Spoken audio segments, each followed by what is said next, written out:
Pledge allegiance to the flag of the United States of America and to the republic for which it stands, one nation, under God, indivisible, with liberty and justice for all.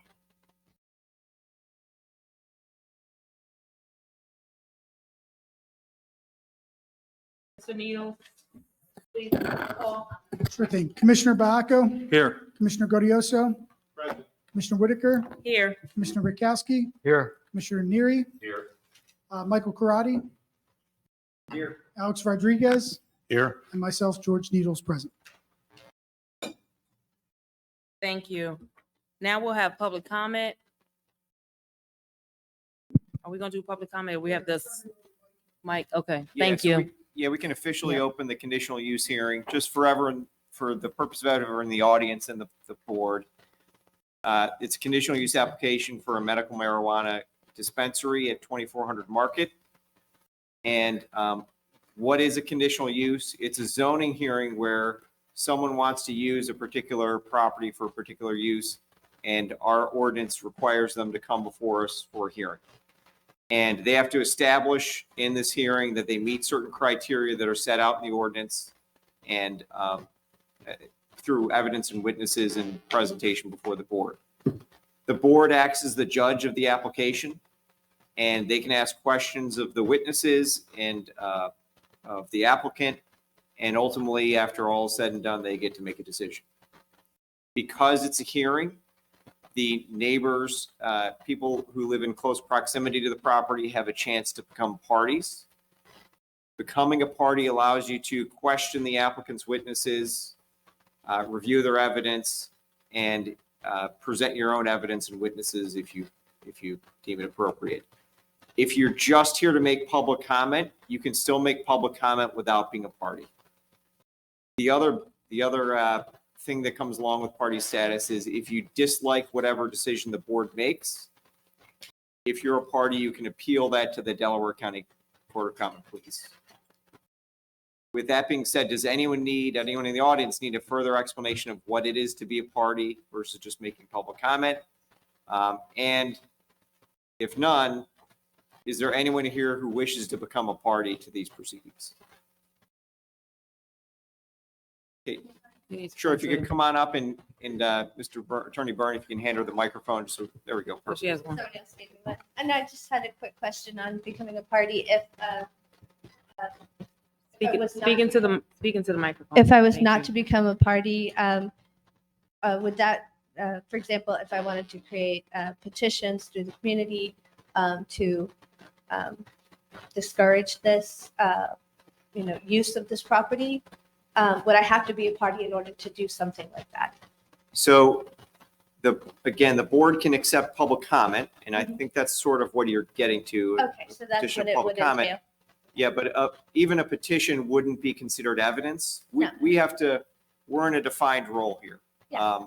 A medical marijuana dispensary, these were permitted under Pennsylvania law back in 2016. Mhm. And what the law requires us to do is have a zoning district designations where they're allowed. And we have to treat them as if they're any other pharmacy type use. And that's what our zoning ordinance does. Yeah. There's some additional criteria that come along with it that's in the state law that the applicant has to establish through their presentation, such as it has to be a certain number of feet away from a school, for example. Yeah, I'm aware of that. I just wanted to make sure that, just as part of the community, if I were looking for options for redress, would I require that party status, or am I fine just being a member of the community? You can make you can make public comment just for me. That's where I'm Yep. at. Thank you. Is there anyone else in attendance who wishes to become a party to the matter?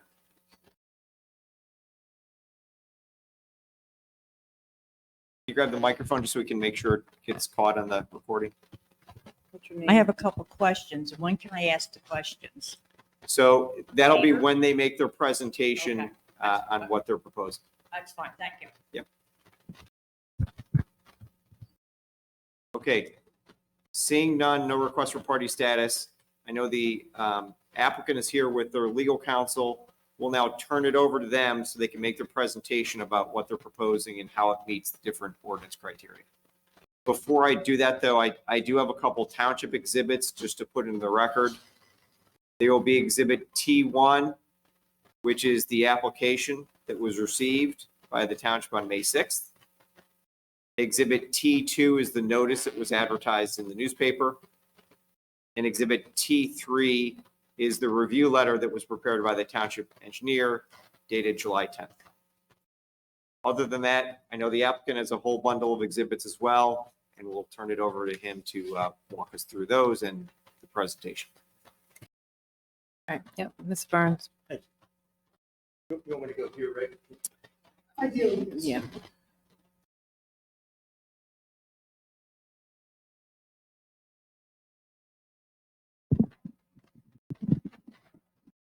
Just by way of. That on?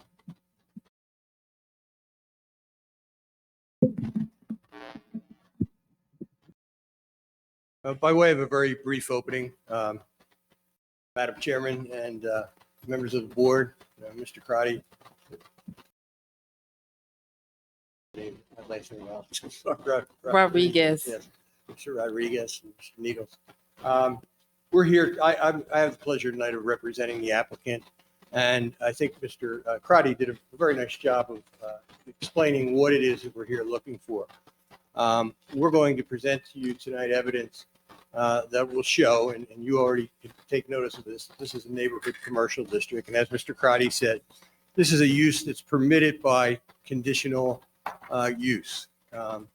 Conditional use is a use which is it's kind of different in its term, and it's kind of different for us to be here before the Board of Commissioners, but that's where a conditional use goes. But a conditional use is a lot like a special exception. They're almost identical in terms, and Mr. Crotty will explain all this to you, or if I'm wrong about anything, he'll let you know when you know. But I used to remember all the time, it struck me in law school, it's in a lot of the cases that says when you're having a special exception or a conditional use, there's really nothing special about it. That the use is a use that's permitted by law, and it's permitted in this instance in the neighborhood commercial district. And it's really it's not special, and it's not an exception. It's something that's written into the law. And as long as we meet the parameters of section 189 and 190 and your general requirements for a conditional use, then I would suggest that we have the right to proceed just as if we had a use by right. Tonight, I'm going to call two witnesses, and they will be Justin Carey, who works for the applicant or with the applicant, and Dave Damon, who you all might be familiar with, is an engineer in Delaware County. So I do have a package of exhibits that I'd like to hand up. Can I do that now?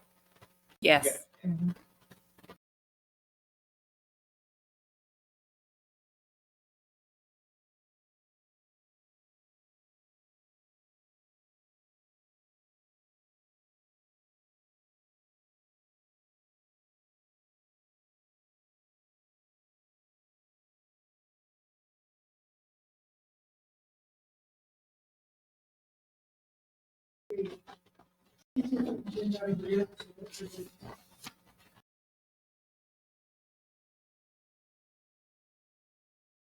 Yep, thank you. You need one, George? Sure.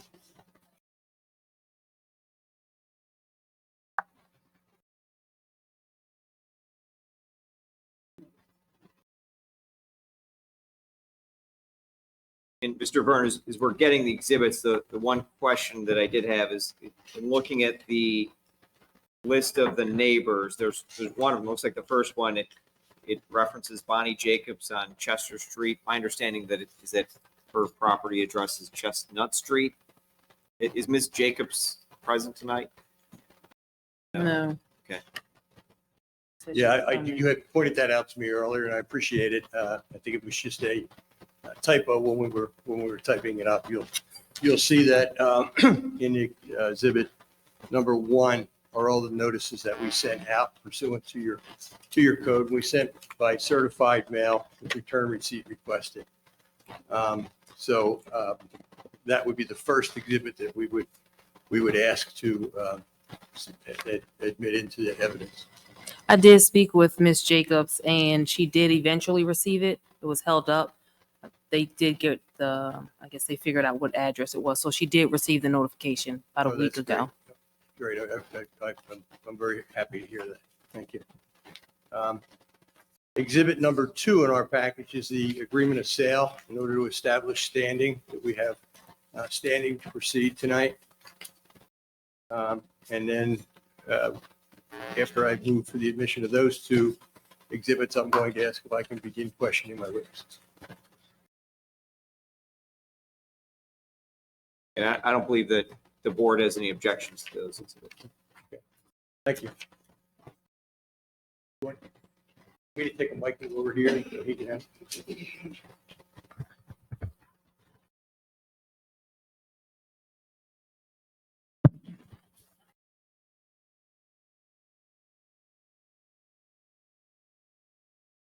May I proceed? Justin Carey, Carey.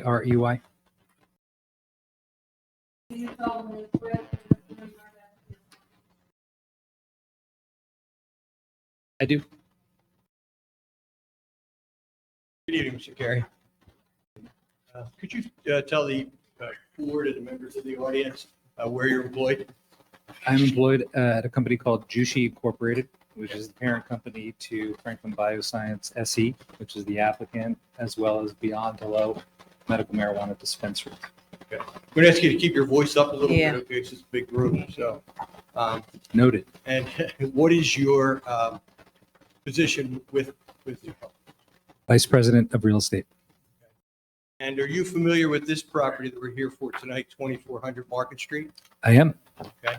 And you've been to the property? I have.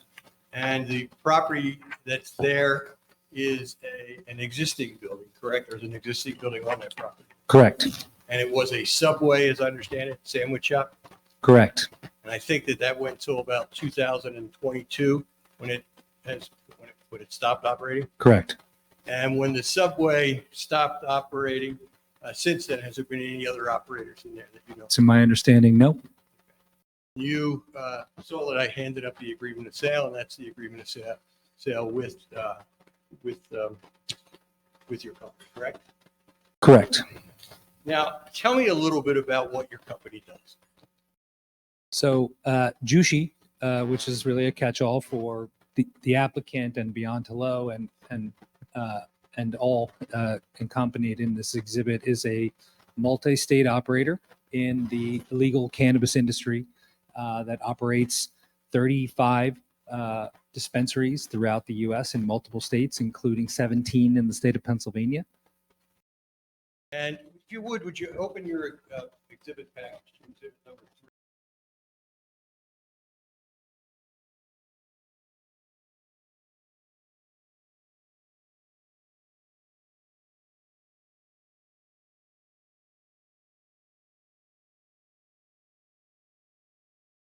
If you would just take a minute, take a look at exhibit number 3 and tell me if you could tell me what that is.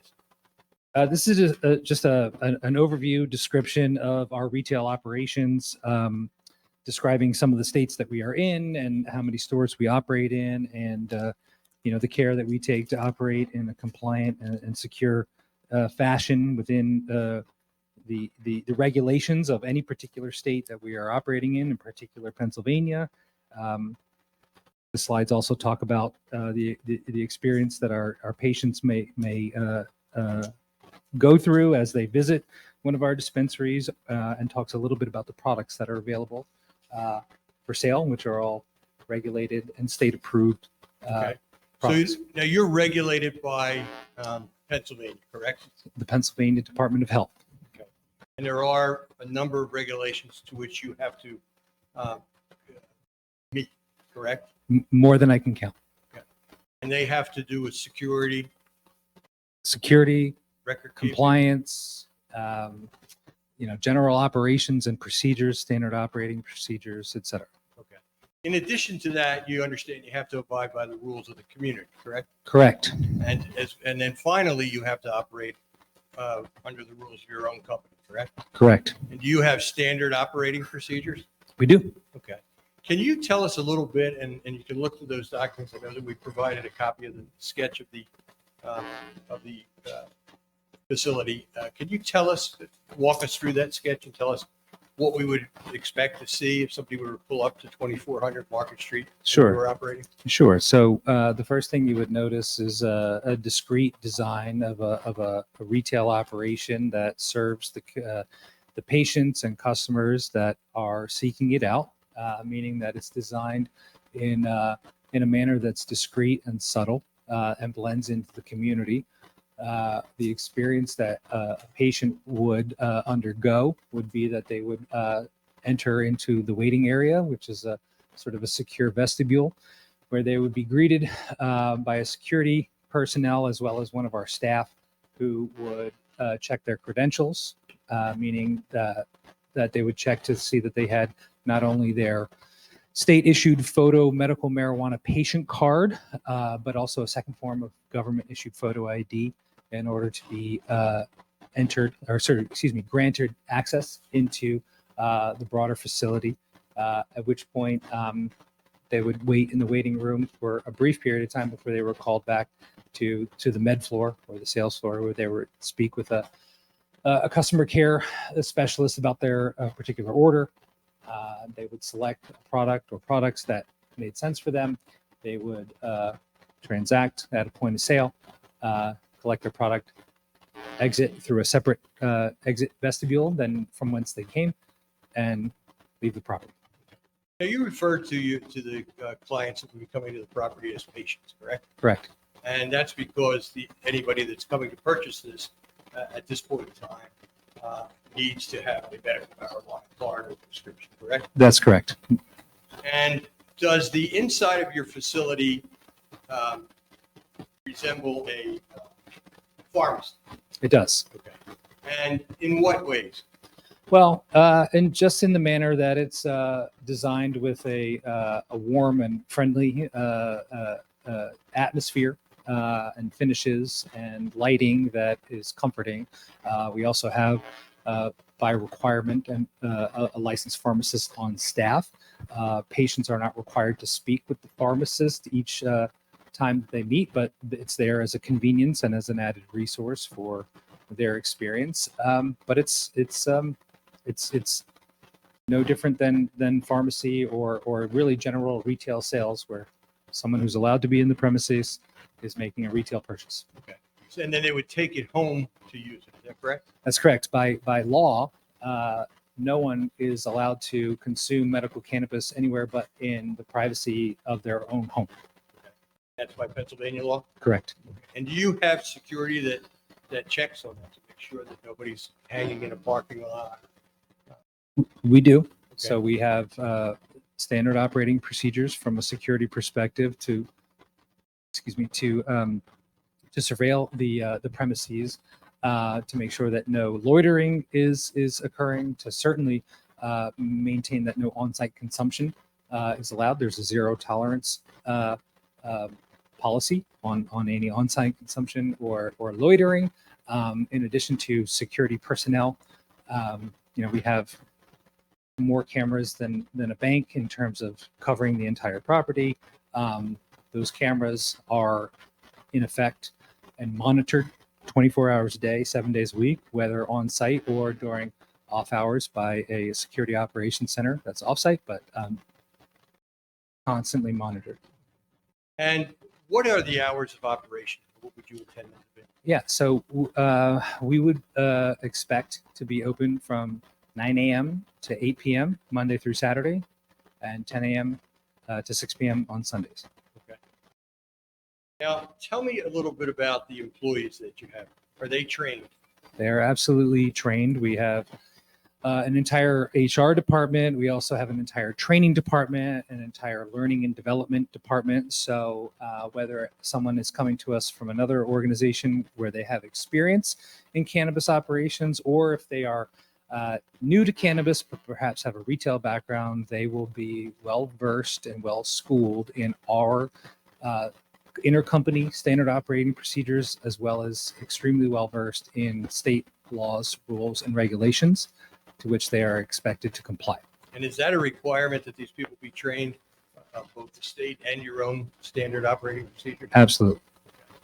Tell us about the different ways in which a person can come and purchase. And I guess what I'm trying to get to, without making you guess, is can they call in orders to come up? How does that work? That's right. So there's really two ways that a patient could make a purchase. One is that they could visit the store. They could be checked in and enter the med floor and have a conversation with an associate about a particular product or products and make a decision to make a purchase and leave. What we find is that once patients are accustomed to our store and the menu, they pretty much know what they want on a regular basis, and they can make online orders. So they can go online and make an order. Now, that's not a home delivery order. That's not allowed per law, but what that means is they can select their product. Our staff will put it aside in the vault. They're given a window of time when they can come pick it up, and they can just basically expedite their process and come in. Products waiting for them. They can make the purchase. We check the IDs, we check that to make sure that the purchase order is correct, and they can just go. And there's no drive-in site, is there? Nope. And tell me a little bit about the kind of training. We talked about Olympic being trained employees. Are there background checks as well Yes. on every employee? Yes. How about with respect to smoke, fire alarms, those types of things? Will you be equipped with that? Absolutely. So we will be, of course, work with the local, building and planning department, local fire, local police to make sure that we construct the facility 100% to code. And I'd mentioned before that we have, tons of cameras, but we also have, state-of-the-art detection systems, panic alarms, motion sensors, all of which are tied into the local relevant agency, so that police can respond or local fire can respond given whatever incident may be triggered. How about the doors to access the site? Are they alarmed? Yes. Okay. So there's a good noise it makes when the door's open. Yes. And and I think I've touched on this already. It's great to have all these systems, but if they're not monitored, are they continuously monitored? 24/7, 365. Let's talk a little bit about the outside of the premises. As we drive up, what would it look like from the outside? I wish we could, maybe put them up on the screen, but it's a discrete design, sort of bluish white exterior. It does not scream cannabis or marijuana, as I've said to some of the folks from the township and to you. Beyond Hello is a name that was selected to be discreet, meaning that really the folks that know where we are the folks that are looking to find us or coming to us because they know that's where they can come get their medicine. So we don't have bright neon signs with flashy marijuana imagery. We kind of just subtly present ourselves as Beyond Hello Cannabis Dispensary and serve the patient community that needs us. I asked you to look at, I think the last exhibit I asked you to look at was exhibit number 3. I'm going to ask you now to go to exhibit number 4. Are you at 4? I am. Okay. And what is exhibit number 4? Exhibit number 4 is just an exhaustive list of operational checklists that our dispensary, as well as every other licensed dispensary in the state, need to abide by and conform to, and are subject to inspection on, basically on every topic that you could sort of imagine in terms of how it relates to operating a dispensary and dispensing medical cannabis. So we are regulated by the Pennsylvania Department of Health.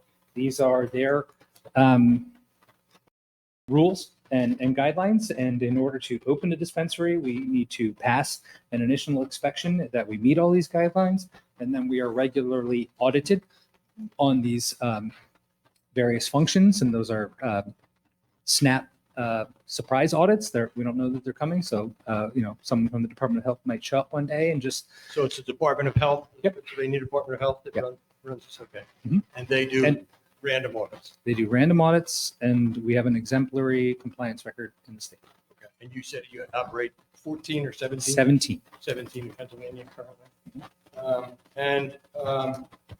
Let's take a look if we could at exhibit number 5. Yes. Okay. Can you just walk us through what exhibit number 5 is? So this is a high-level floor plan diagram of what our design team, who are experienced and have designed several dispensaries in the state and elsewhere, have taken measurements of the former Subway restaurant and identified the most efficient way to establish an operation that meets all the requirements of the state from a security and compliance standpoint in terms of our vault and secure storage of product and ADA compliance, as well as conforming for like I said before, an efficient flow of patient ingress, egress, and just a generally smooth operation. You can also see a vehicle to the left of the drawing, which is meant to demonstrate how we would take product delivery from our wholesale partners, which by Pennsylvania law requires us to have a secure delivery portal or vestibule for vehicles to be locked in. Can you go further into that delivery process? Sure. So that we take deliveries by Sprinter van. So a lot of times I'll get asked the question, our big 18-wheel Mack trucks coming with huge product deliveries. That's not the case. It's small vans. When you And- say a Sprinter van, could you explain that? I mean, I'll be honest with you. It's basically an 18-foot long van with a little bit higher ceiling than a typical van that you would rent from U-Haul, Okay. but it's not marked, and it's ideal for transportation for zigzagging across the state. But when they make deliveries to our store or our stores, excuse me, as is required by law and compliance, the vehicle will pull in, and we know they're coming. We have a schedule. The vehicle, it's not random. The vehicle will pull in. We'll enclose the gate or the locking mechanism so that the vehicle is now secure, and the product will be delivered basically through a secure vestibule right into our vault. And there's a check-in process, an accounting process, and a compliance seed to sale process, but nonetheless, it's out of public view, and the deliveries are taken in a compliant manner. Is there any extraordinary noise associated with deliveries? Zero. And there's no big trucks that stay with their engines running? No. And what happens to the product once you bring it into the store? Where is it stored? Well, there's basically a triple check accounting process for us to verify and verify again that we've actually received what the product wholesaler has said we received. So there's strict rules and regulations on every single barcode of product that we check into our facility that we've received. And for all intents and purposes, it goes right into the vault. Our vaults are very organized, and they're segregated by different product categories and different barcodes. But essentially, it lives.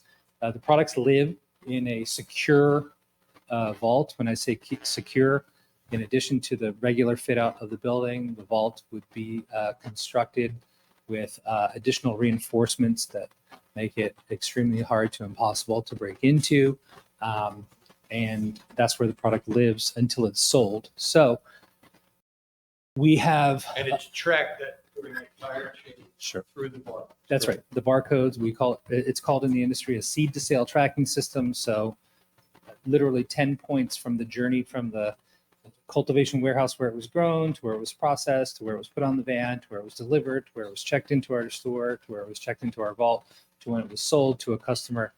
It's tracked every step of the way.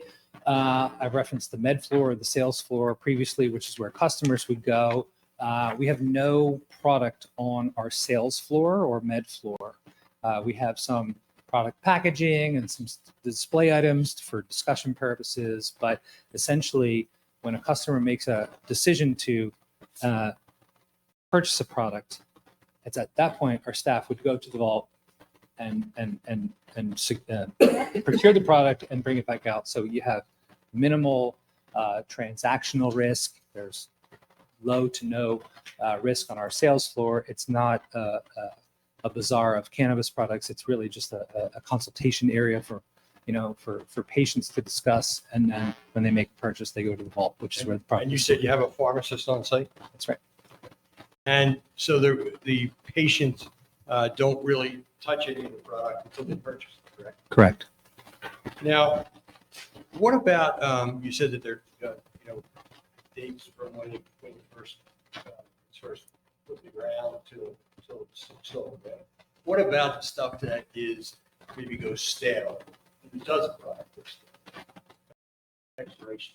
Sure. Okay. So each product does have an expiration date, and it's rare, but products do expire, or there may be an occasional issue where a seal on a jar wasn't entirely sealed because of a manufacturing issue, or what have you. Or if a customer makes a purchase and they come back 10 minutes later and they're not satisfied, we have a return policy. We want the customer or the patient to be satisfied. But what I think your question is going to is that zero marijuana product is disposed of on the site of the dispensary. Per rules and requirements from the Department of Health, per our internal standard operating procedures, any returned product will be quarantined and sent back to the wholesale provider. And they have a whole other, standard operating procedure for how to deal with it. Okay. What kind of trash would you anticipate from the site?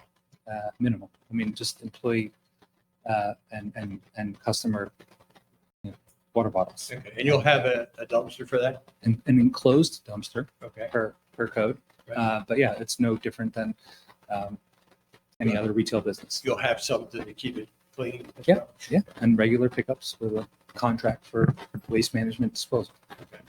How about with respect to parking areas? And then I'll get into this more with Dave. Sure. But are there sufficient parking areas? Yes, it's one of the reasons we are attracted to this property is relative to the size of the building and the business that we expect to operate. There's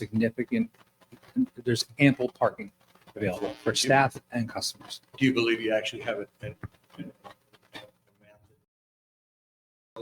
Yes, And if you needed to expand parking in the future, are there areas where you could do that? we could. Is there a fence between where the property is located and you see all the residents here are all, concerned neighbors? Is there a fence between the back of your property and the neighborhood? There is. And do you plan to address any deficiencies that might exist in that fence? I don't know if there are, but I'm sure the neighbors want to have a nice fence, a nice buffer area.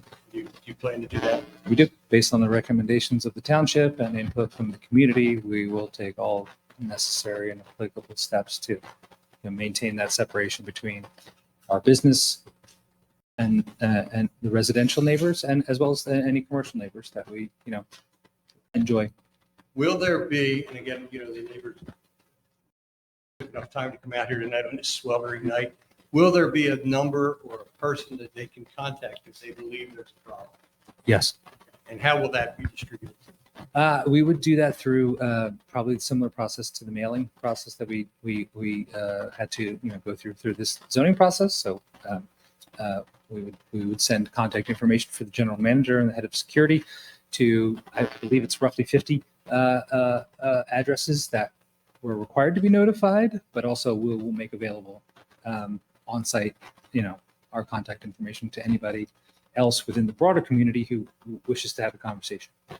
Is it your desire to become good neighbors with everybody? It is.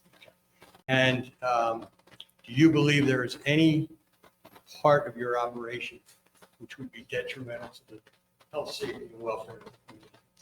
I do not. Do you have anything else you'd like to add tonight? Not at this time. Thank you. Thank you. Next, we'll turn to the commission members. The commission members have any questions of witness? Yes, thank you.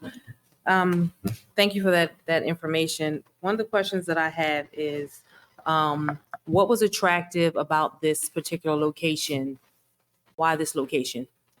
So there's a few answers to that question. One of which we just spoke to, relative to the size of the property, which is an ideal size building for our dispensary. There's more than ample parking, and so we want to make sure that we avoid any congestion or any frustration to any community that we enter in by being able to have that efficient flow of customer in, customer out, delivery in, delivery out. This is more than enough parking that we need. Separately, having proximity to I-95 and 452 so that we can serve patients coming from multiple directions with ease, without a lot of U-turns and challenges to getting to the property relative to what else another property might offer. Third point would be that our industry is challenged insofar as we have this unique limbo situation where we are obviously a legal business permitted by state law in Pennsylvania, but at the federal level, there's still this ongoing debate, which means that shopping centers that are owned by real estate investment trusts that are publicly traded or other properties that have institutional debt in their capital stack, they can't rent to us because, there's just reasons to, from a compliance standpoint on their end with the banking, they can't rent to us. So we're very limited in what we can choose from. We can't just go to any shopping center and say, hey, you have a open store there next to the Chipotle, we'd like to go there. Well, a lot of times they'll tell us no. So we need to find a property that's owned by an individual or a family, such as this one, so that we can purchase it from them or potentially lease from them in other situations. But this met that criteria, which is we were able to engender a transaction. But the last one is the most important one.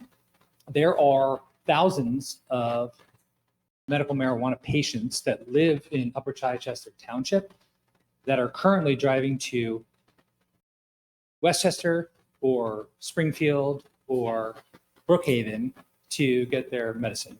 And from an access perspective, we look to alleviate a number of those frustrations by providing a local store option to those folks. So we have data that tells us that, and we consider the families that have 9-to-5 jobs who may not be able to get to a dispensary, but they need their medicine, but it's all the way in Springfield. So this is really about, I think for us, the most important thing is there's no dispensaries within 15-minute drive or so, 20-minute drive, which, in the day-to-day life of commuting and travel and work and families and what have you, and compounded by the fact that it's highly accessible and has a lot of parking, we just feel like this is an ideal location.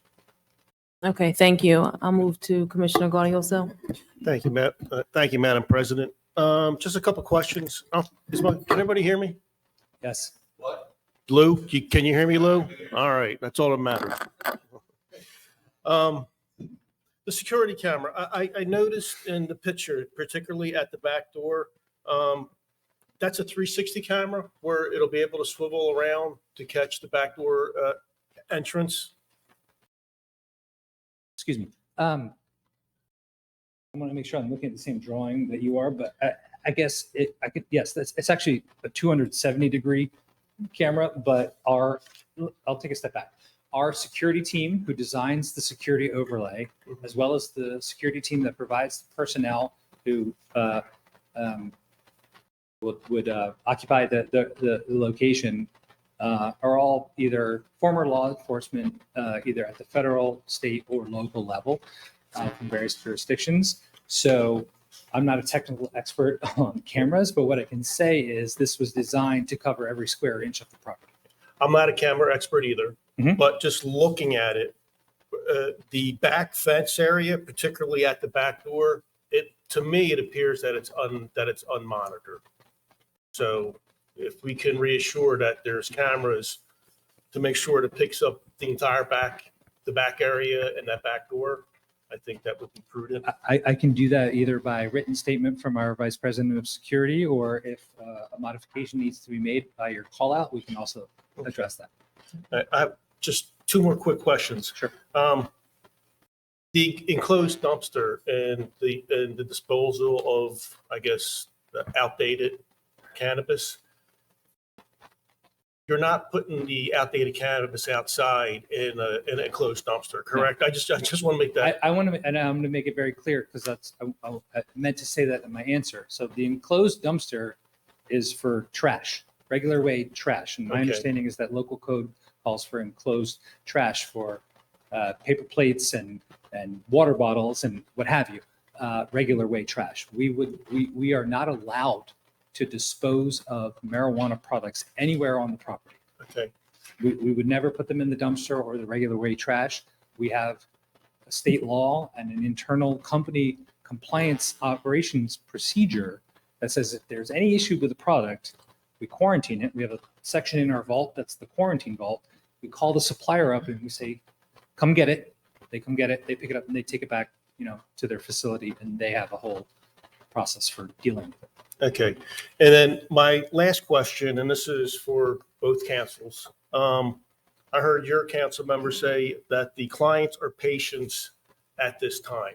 So my question is, if marijuana ever becomes a recreational use, and I'm not saying this is what you want to do, but can sell to the general public, would it be another hearing? Would there be different standards to be held to in case that ever happened? Yeah, so from my perspective, the matter before the commission is a medical marijuana facility that's licensed under current Pennsylvania law. And if there were any change to that, such as recreational marijuana, they would need to come back for additional relief before the board. Okay. And I would just reiterate our willingness to Yeah, come before all them. right. It just, he said at this time. Yep. And it triggered a question. Understand? All right, thank you. Commissioner Biaco? You kind of answered my question, but I was waiting to ask it. So this is strictly a medical dispensary. The only people who can come there and get anything has either a prescription or whatever a document to buy it. That's correct. And to be clear, in case anyone's not familiar with the process, if you are someone that believes medical marijuana could benefit you and your health, you need to see your doctor or a certified physician in the state. That physician needs to write you a recommendation. They send that up to the Pennsylvania Department of Health. Then you apply to the Pennsylvania Department of Health, and they issue you a photo medical marijuana patient card based on the physician's recommendation.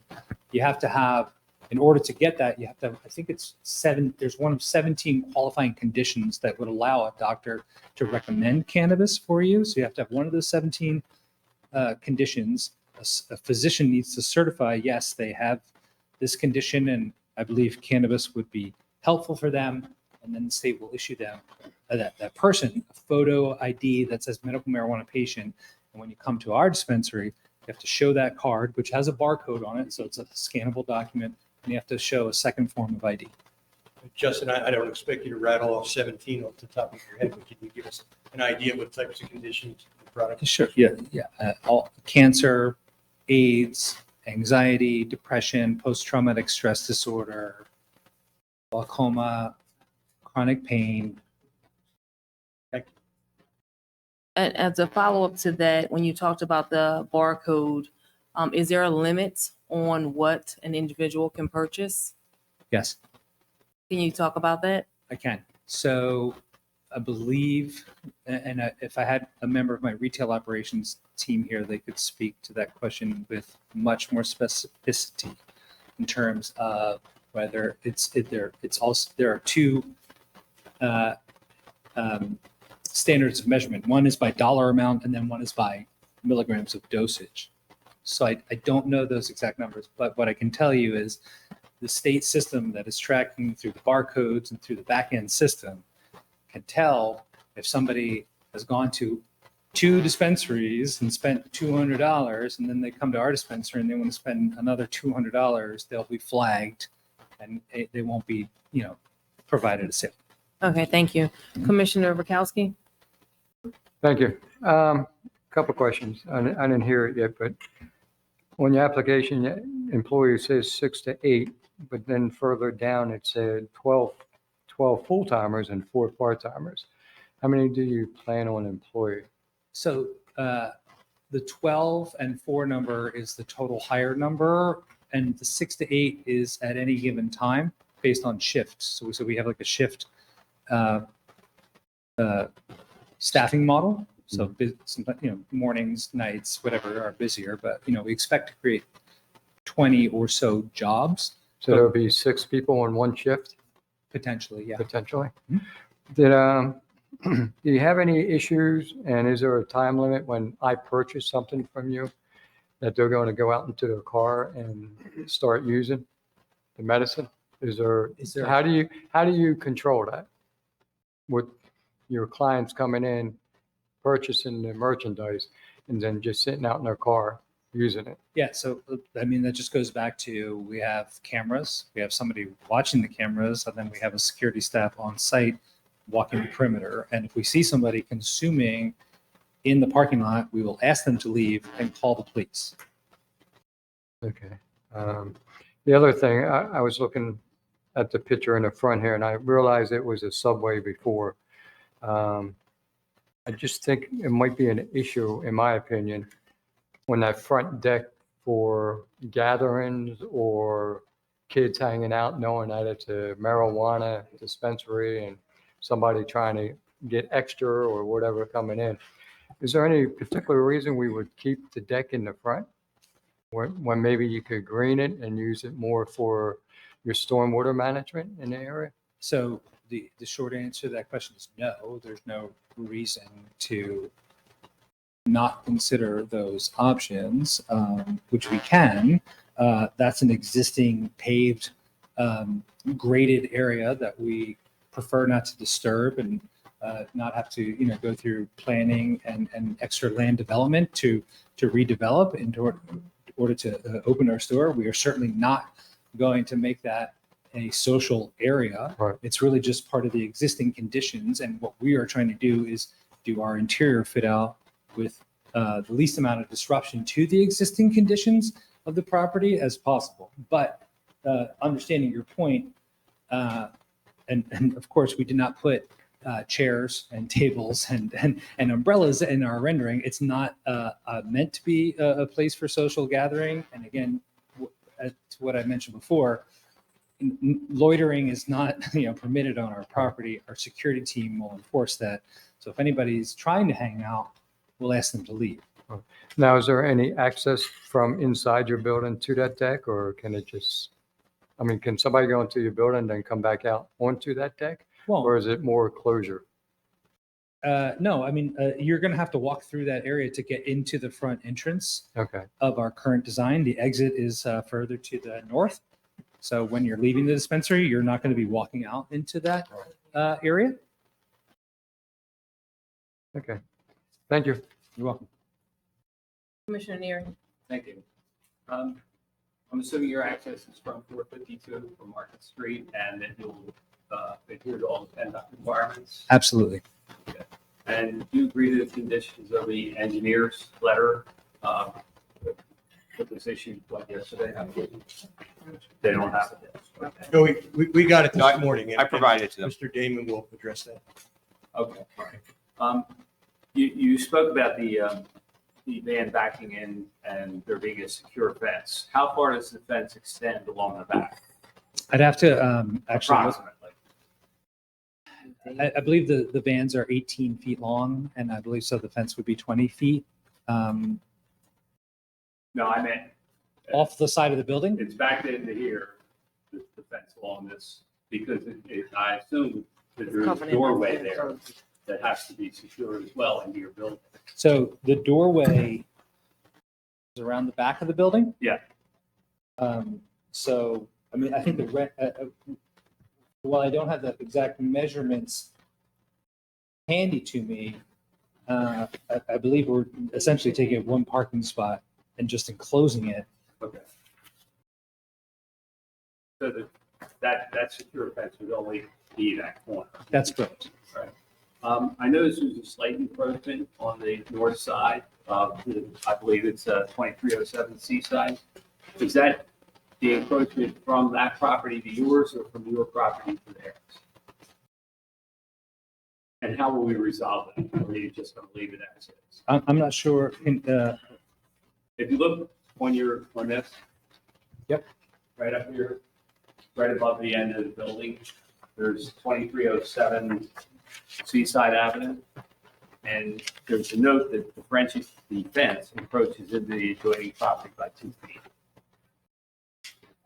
I wonder if that's going to be something that needs to be resolved. Yeah, I would, so having not studied that enough, I would just offer that we would not look to encroach on any other property else's than our own, and we would modify the plans as Yeah, needed. I'm not sure which way the encroachment is, whether it's from their property to yours or your property to theirs. Sure. So that's just something I would appreciate somebody. We'll take a look at that. I mean, we're not intending to try and take any more property than we already have. That's right. This fence.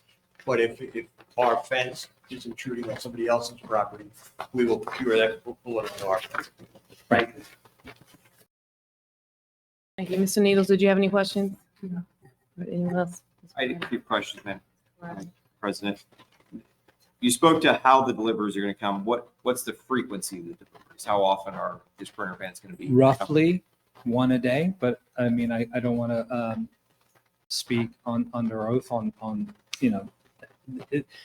it's dependent on supply and demand and when we need more product. And it's also randomized so that,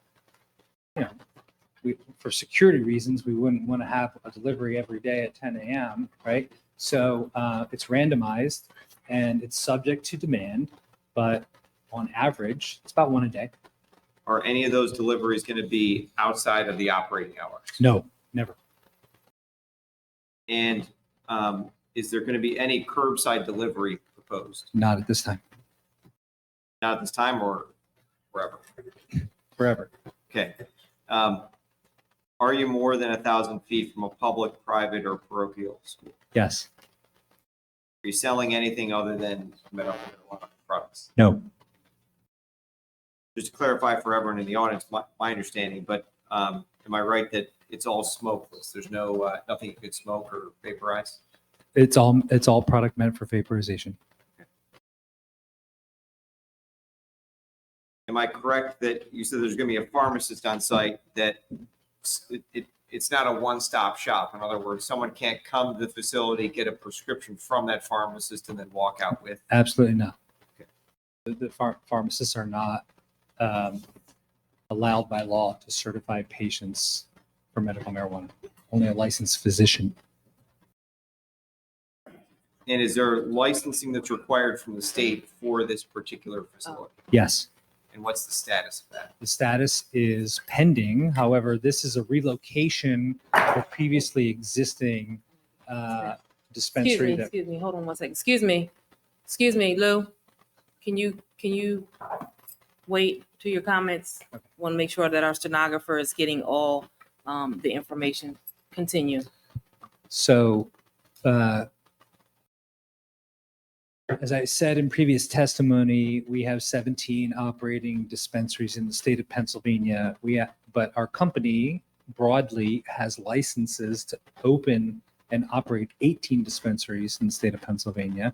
We have one store that we closed, and we are looking to relocate to this location.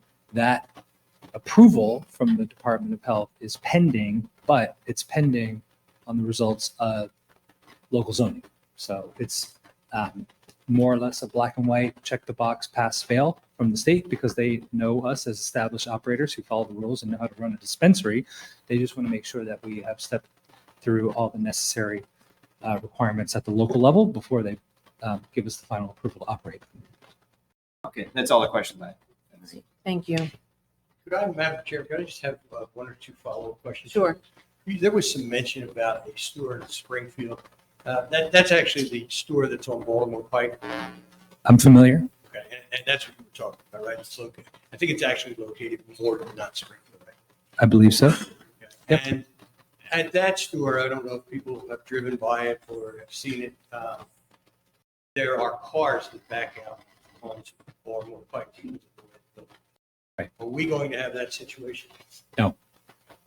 Sometimes there are lines outside that store. We expect to have that type of situation. No.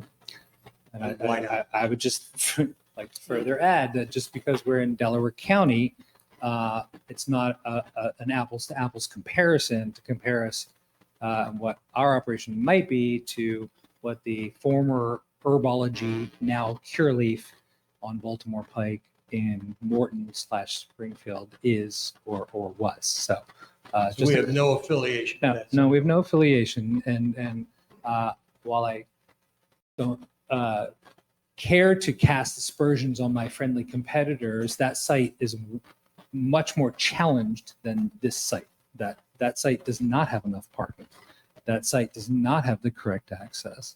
That store opened in 2018 when the program was brand new, and they were the only dispensary in Delaware County. So you had everybody from Delaware County, they only had one place to go. So you had no parking and you had backing up. Now there are 7 stores in, Delaware County, and the market has matured, and our property is significantly more applicable than that property. So that comparison comes up often, but I don't believe it's relevant. We do have a store in Westchester, is that right? That's right. You experience any of those problems there? Not to my knowledge, that's not my company and not my operation, but I've driven it and I visited it, and that's a nice operation with plenty of parking and good flow and good for them. Thank you. Thank you. Is it now appropriate to ask for citizen comments? Yes. Okay. All right, so at this time, thank you. That's all Thank you you. have? I have one more witness. Oh, you- We call them. Okay, no, go ahead. With Mr. Dave Damon? Okay. Yep, okay.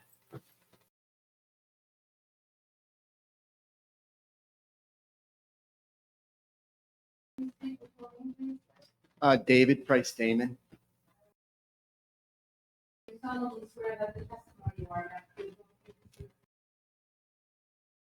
I do.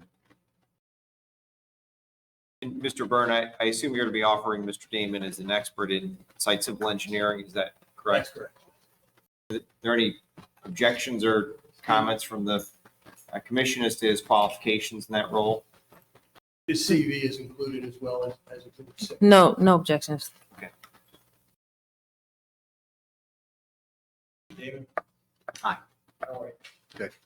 Just so everybody knows what we are qualifying you as an expert in, you've been qualified as an expert many times, correct? Yes, I'm a professional engineer, president of H-Dory Dam Associates. That's located in Sharon Hill Yes, it is. for a long time. Yes. And tell me what your role is with respect to this application. Well, we initially prepared a survey of the property, and then we received a review letter.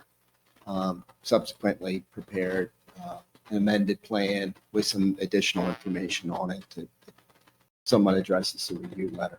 Okay. And did you made some additions today to that plan, correct? Yes, we did. Okay. And is the plan that you have up on the board there the current plan? It is. Okay. And could you take a look at exhibit number 9 in the packet? No, not 9, 7.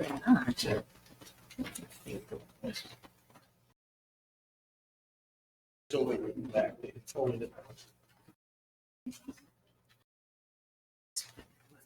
There is no 7. Huh? Oh, that's 7, right here. On the back of. Okay. Is exhibit number 7 the site plan we're talking about? It is. That microphone will come out with the board's permission. Right. Can I have Mr. Damon take that microphone over to the exhibit to walk us through? Yes, please.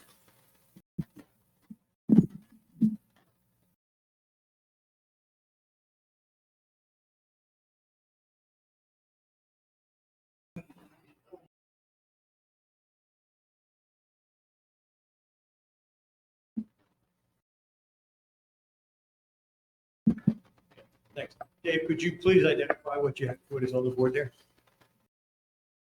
It's a plan of the 2400 Market Street. It's showing north is up, so the property is on the west side of Market Street. It's on the northwest corner of Chestnut Street and Market Street. It's a 1,846 square foot, one-story building. And it's located in a neighborhood commercial district, is that right? Yeah, so it's located in neighborhood commercial. The properties east, south, north, and west of it are also, it's bounded on all sides by neighborhood commercial. On the west side of Chestnut is an R3 zoning district. Okay. And how far away from the back wall of the site is the R3 district, you know? Oh, it's going to be about 116 feet. Okay. to Tell the us a right of way. little bit about the features of your plan, would you? And maybe it helps if you take a look. It was marked as Exhibit T3, the engineer's letter, is that right? That's right, yeah. And you have the engineer's letter with you, just in case you need to refer to it. You've seen the engineer's review letter, correct? Yes, I have. And now today that we got a copy of that? Yes, we did. Okay. We had a chance to review it? Yes. Okay. And could you tell us, can we comply with all the comments? Yes, we can. So one of the things that was spoken to in the review letter was the amount of parking that was on the property. And some of the parking, because of the way the property was developed initially, is not usable. But there are 24 usable spaces on the property. And these 4 spaces that are the northernmost in the parking lot are not usable. And based on the size of the building, if it was looked at as a retail store, that 1,846 square foot would only require 10 parking spaces. So as Justin had spoken to, that there is a large amount of parking on the property. So just south of the building is where the secure delivery area would be. So it would be an area enclosed and fenced, and it's hatched on this plan. And then there's an enclosed area that goes to the rear door, and that distance is about 22 feet to that rear door from the corner of the building. Where that secure delivery would go is presently where the trash enclosure and loading zone is. So what we did was show that trash enclosure to be located just south of that space, and a 50 by 12 loading zone is required under zoning to be placed in that area. Does this plan meet the requirements of the zoning code? Does it exist? So yeah, there's 2 nonconformities, but the property is 3 times the size of what's required under the zoning code. So it's 38,000 square feet. So it's close to an acre in area. It has, as I testified to, more parking than is needed. The non-conforming area is the north side yard is just about 3 feet. And the rear yard is 16.4 feet. So those 2 areas are non-conforming. The required side yard would be 10 feet. The required rear yard would be 35. And we're not going to do anything to expand any of those nonconformities, correct? That's correct. In fact, other than add the little fence for the carport, there's really no other physical changes that we made to the outside of the building, correct? And the trash enclosure. Can you tell us what the trash enclosure will look like? So it would be similar to what is there now. It's a smaller trash enclosure for mainly employee waste. So it would be a solid wall trash enclosure with a gate on the front. Can you tell us a little bit about the entrance and exit from the site, and keeping in mind the request that are in Mr. Rodriguez's letter? So yeah, there's the driveway that is on Market Street. And one of the comments that requested that be signed to meet the PennDOT requirements. So we would review that and add signage there for stop, no left turn, right turn only out of that driveway. There's a driveway also on Chestnut Street that's a full access driveway. So we would put all the signage at the township, or PennDOT would require us to put up. Yes. How about the site, getting in and out of the site? Well, the maneuvering around the site is pretty good. So the aisles in the parking lot are wider than township code requires. And the driveways are sufficiently wide with good radiuses so that they're, good for getting in and out. Okay. Anything else you can tell us about that plan from an engineering perspective? I mean, it's unusual in that it's almost ready for business to move in with very little modification. So it's Okay. And you said that we can meet each of the requests of the township engineer with respect to that letter dated July 10th. Yes, Okay. Now, you're familiar, are you not, with the Upper Chichester zoning ordinance? I am. Okay. And specifically, are you familiar with sections 189 and 190, which are the requirements for conditional use? Yes. Okay. Do you have an opinion into a degree of reasonable certainty, professional certainty, as to whether we meet or exceed all the requirements in those sections? Yes, it's my opinion that we do meet those requirements. From an engineering perspective, do we meet the requirements, just the general requirements for conditional uses in the Upper Chichester? Yes. And do you have an opinion as to whether this property, at least from an engineering perspective, will have any adverse effect on the surrounding public health, safety? Or what? Yeah, I do. You have an opinion? What is that opinion? That it won't have any adverse effects. The way the operation is run, I think we'll have an improvement over it being a fast food facility. Okay. And if we have a need to put some buffer on the back against that fence or repair the fence, we're willing to do that, correct? Yeah, so the encroachment is this property's encroachment. So it is their fence that was built over the line. And it's just in this one area adjacent to the north side of the building. So it would be a small modification to relocate that fence. There's area along that northern, a lot of green space along the northern portion of the property that can be buffered to add buffering for the residences that are along Chestnut. And are there any additional Yes, areas seaside. on the sites that would allow to, if the need be, and I don't think that the need will be, to add additional parking? Is there a place that we could do that? Yes, when the land development was approved, they did set aside an area for future park. And it's kind of why this got built in this unusual configuration. It was setting it up so there's room there to build, well over 10 spaces to add to that area. Thank you. That's all the questions I have. Thank you. Do you have any questions for the engineer? Just one question for me. Did your firm have anything to do with the layout of the camera system, or is that a total, is that a separate entity? No, that's a specific specialty, so no, we did not. Okay. Now, I'm curious to what Mr. Neary had said about the fence, so I'll let him raise that question. Yeah, as I said, yeah, it is. Oh, did you answer it? I'm sorry. Yes. They're going to relocate the fence. Mr. Crotty?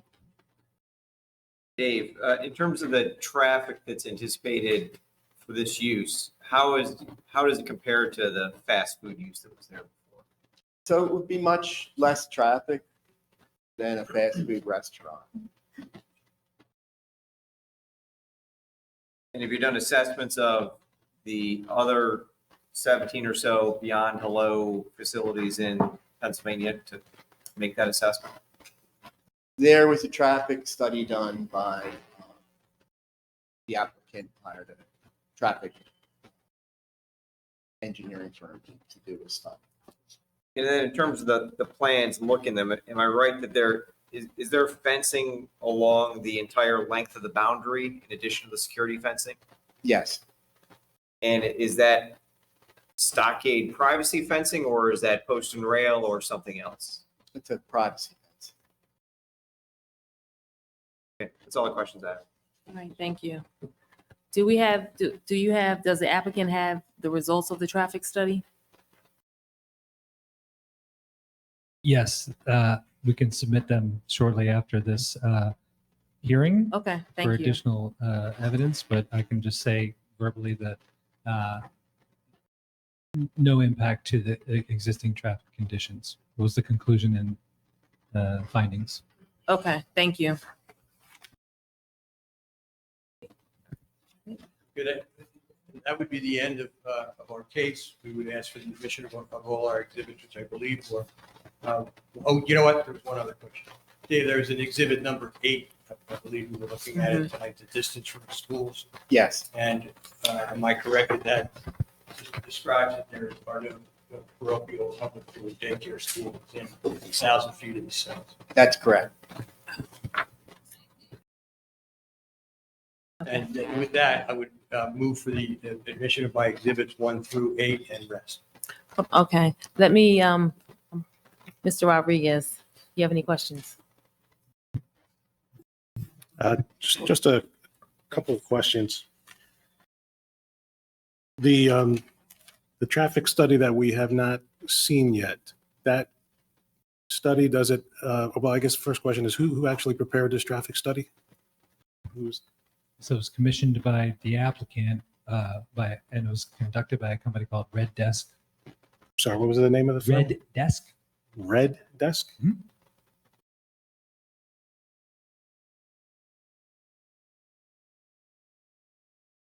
And Dave, did you review the traffic study? Yeah, I did. Okay, so did they do a comparison of, now that we're getting more of these facilities within the state, do they have some type of comparison to justify what the parking ratio would be for this type of facility? Because it's a new thing and the township's ordinance doesn't have a parking ratio for this type of use. So do they have documentation for I don't that? believe it spoke to parking, it was more traffic. So they didn't actually, well, but they're both related as far as how many trips are coming in and out in order to determine if you have enough parking spaces, and then that determines if we're going to have any impact to the local streets. So you did not see anything in that traffic study that justified the amount of parking spaces required for this type of use facility? No, because what we would agree to do is, to have them speak to that, but it didn't specifically talk about number of parking spaces.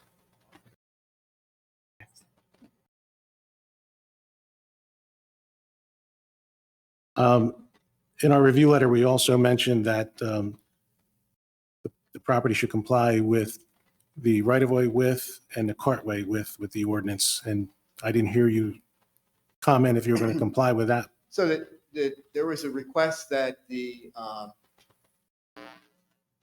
right-of-way for Chestnut Street would be widened by 5 feet, which we show on the plan that's before you, and also request that we provide a right-of-way for the intersection where the traffic signal is, so that it would be within that right-of-way area.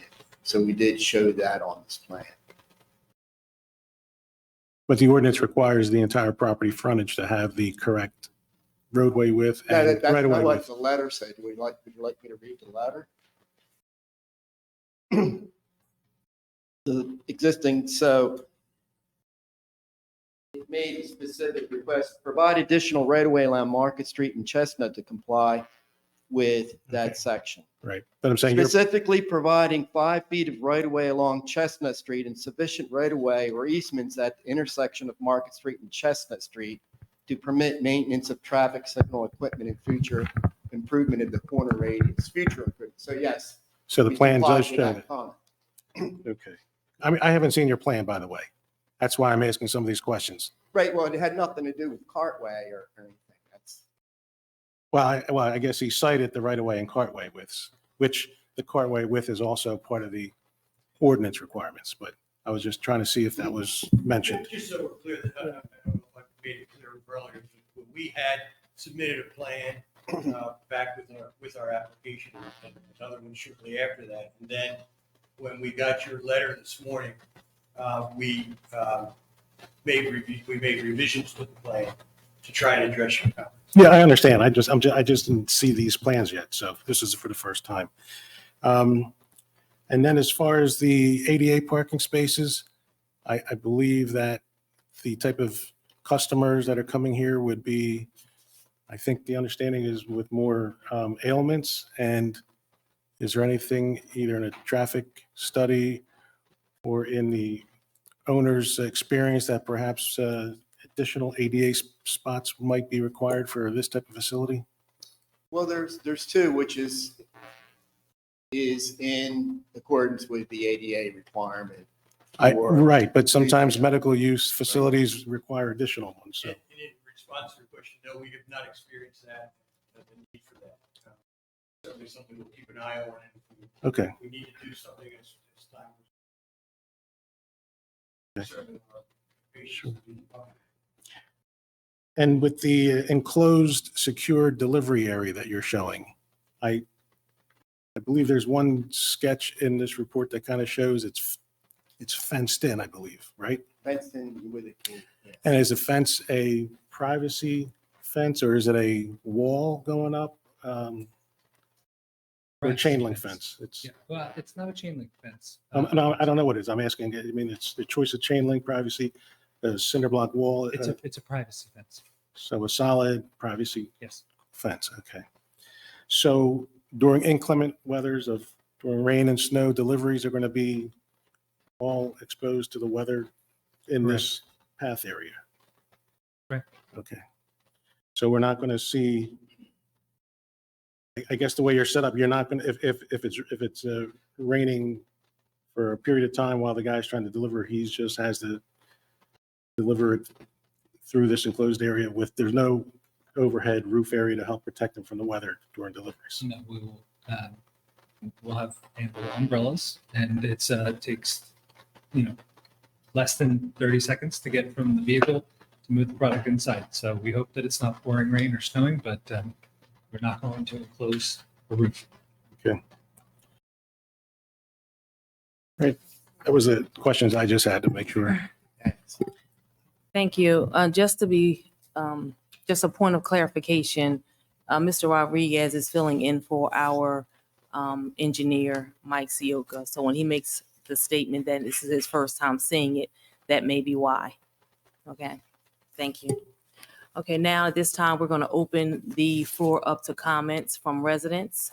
What I will ask is that you give your name, address, and phone number, and ask your question of the applicant.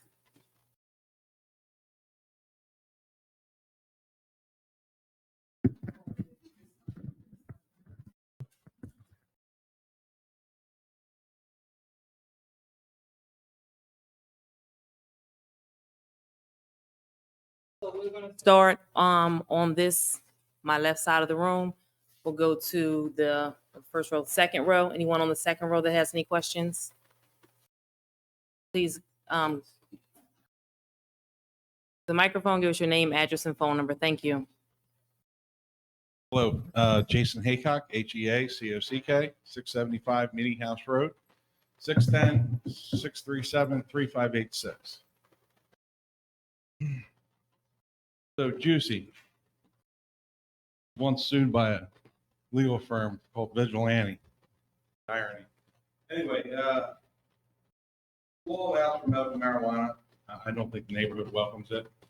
I hope that we will be able to find a way or a solution that doesn't allow this company to open up in our neighborhood.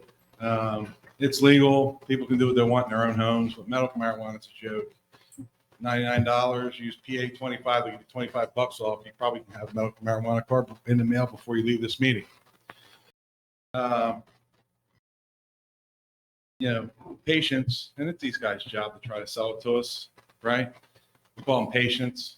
Never been called a patient at CVS or Rite Aid. And I did read an article where it's tough there's medical marijuana has some good uses, right? It really can help people with Parkinson's, helps children with seizures, some of the things that weren't mentioned. Like there is a place for it. The unfortunate thing is that half the state has glaucoma. Remember California when they first legalized it back in the day? Anyhow, parking. So we're encouraging people who use medical marijuana on a regular basis to drive to the facility illegal. That's the bailiwick I have with the law. Any amount of marijuana in your system is a DUI. I'm not a police officer and I'm not a lawyer. That's what happens. Okay. But that's the law. We don't have, I think the allowing medical marijuana is, and again, it's already decided, but why should we encourage it? So if there's anything that's not met or met, I do have a question about security. Now, the gentleman said that somebody's going to patrol the perimeter. But this is for the patients. Everything is safe.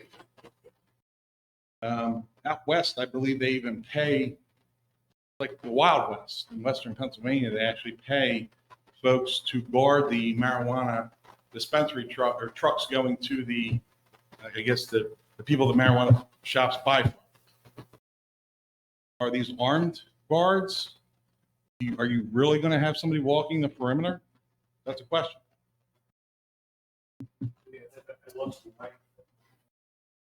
Andrew, right behind you. Yeah. Is this thing on? Yeah. Yeah, so we will have security personnel on site at all Armed? times. So that question remains to be seen, because what our process is to gain approval from the local community and then have a conversation with local law enforcement about whether armed or unarmed security personnel makes the most sense given the location and the history of the property. How about the delivery drivers? They come singularly, or is there a security detail attached with them? There's one vehicle, and two, there's a driver and a shotgun ride along. Armed? I can't speak to other companies that we might be taking deliveries from, but our company would provide delivery unarmed.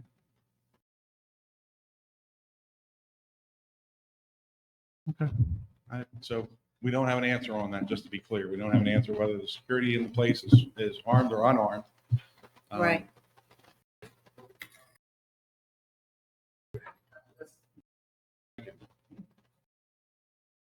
Okay. We'll come across the second row. We're going to come across the second row. Do you have a comment, a question, comment? Please come over to the microphone. Then we'll go to the third row.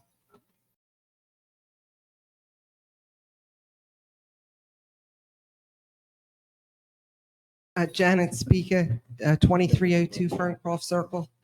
Phone number is 484-557-6851. My main concern, I have a couple questions. Jason brought up about security. I don't have a medical marijuana card myself. I know several people that do have it. And any facility that they've gone to, there's 2 security guards, and sometimes they have long weapons guarding the facility. There's a facility in Chester, Springfield, Westchester, or I don't know, Ardmore is one of your other companies. It's unheard of not to have armed guards and deliveries. I mean, So I don't think he said that it wouldn't be. He said that they're going to do an assessment once they open. So he's not ruling it out. and I would hate to think that our Upper Chichester Police Force would have to be the one protecting that facilities.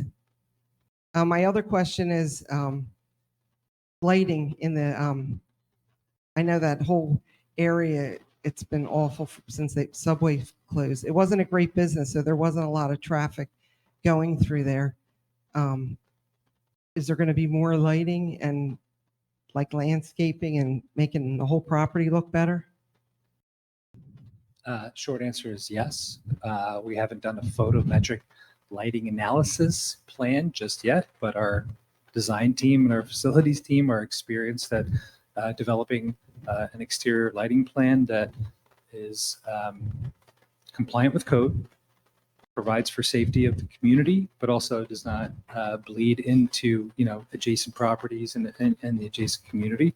So it'll be well lit and will improve the landscape. And I know that it's preliminary that they're coming here, but when he says, oh, we're going to look into the lighting and that, it seems like he's not, the whole process of what we're getting as neighborhood residents, lighting. My other concern is the Chestnut Street exit. Right now, it's an abandoned property, and cars that come in and out, they park there, they come out. A couple times I've only almost seen people get sideswiped. That exit there has to be widened or some kind of improvement. That whole intersection there is dark at night coming off of 95. And I've made a lot of the commissioners aware that intersection is dark. I've talked to some of the police officers and they agree that intersection is dark. So if we're going to start a facility that is going to have a lot of traffic, there has to be some improvements on that intersection. My other concern is if you're not making appointments to pick up the stuff, are you going to have line? I guess if the parking lot's filled, who's going to stop the cars from coming in? So our security personnel are trained in traffic, directing, and if the parking lot is full, we'll direct them that the parking lot is full. But also, we're not by an appointment, but as I mentioned in my previous testimony, 65% of our sales are made by online orders, which provide a window of time when you can come pick up the product. So the traffic flow for our stores is steady and consistent throughout the day. It does not tend to spike during rush hours or weekends as much as other retail businesses might. And my other concern is the back of the property for the residents on Seaside. There is not a lot of space between the building and their fence. So, I mean, did the commissioners get an exact width from the building to the fence? How much space is there? Perhaps Mr. Damon can speak to that. So there's 16.4 feet to the property line for the residents on Seaside. To the existing fence, it seems to be about 9 to 10 feet, probably 10 feet. 10 feet from where? The rear of the building to the existing fence that goes along the rear property line. Gotcha. Thank you. So it's set in 6 feet or so from the property line. So it could be moved to create more room closer to the residents. And I would just like the commissioners to take a really good look, since it seems that the plans, and I wish that the residents got a copy of what you guys were looking at also, because we're the neighborhood that has to deal with it.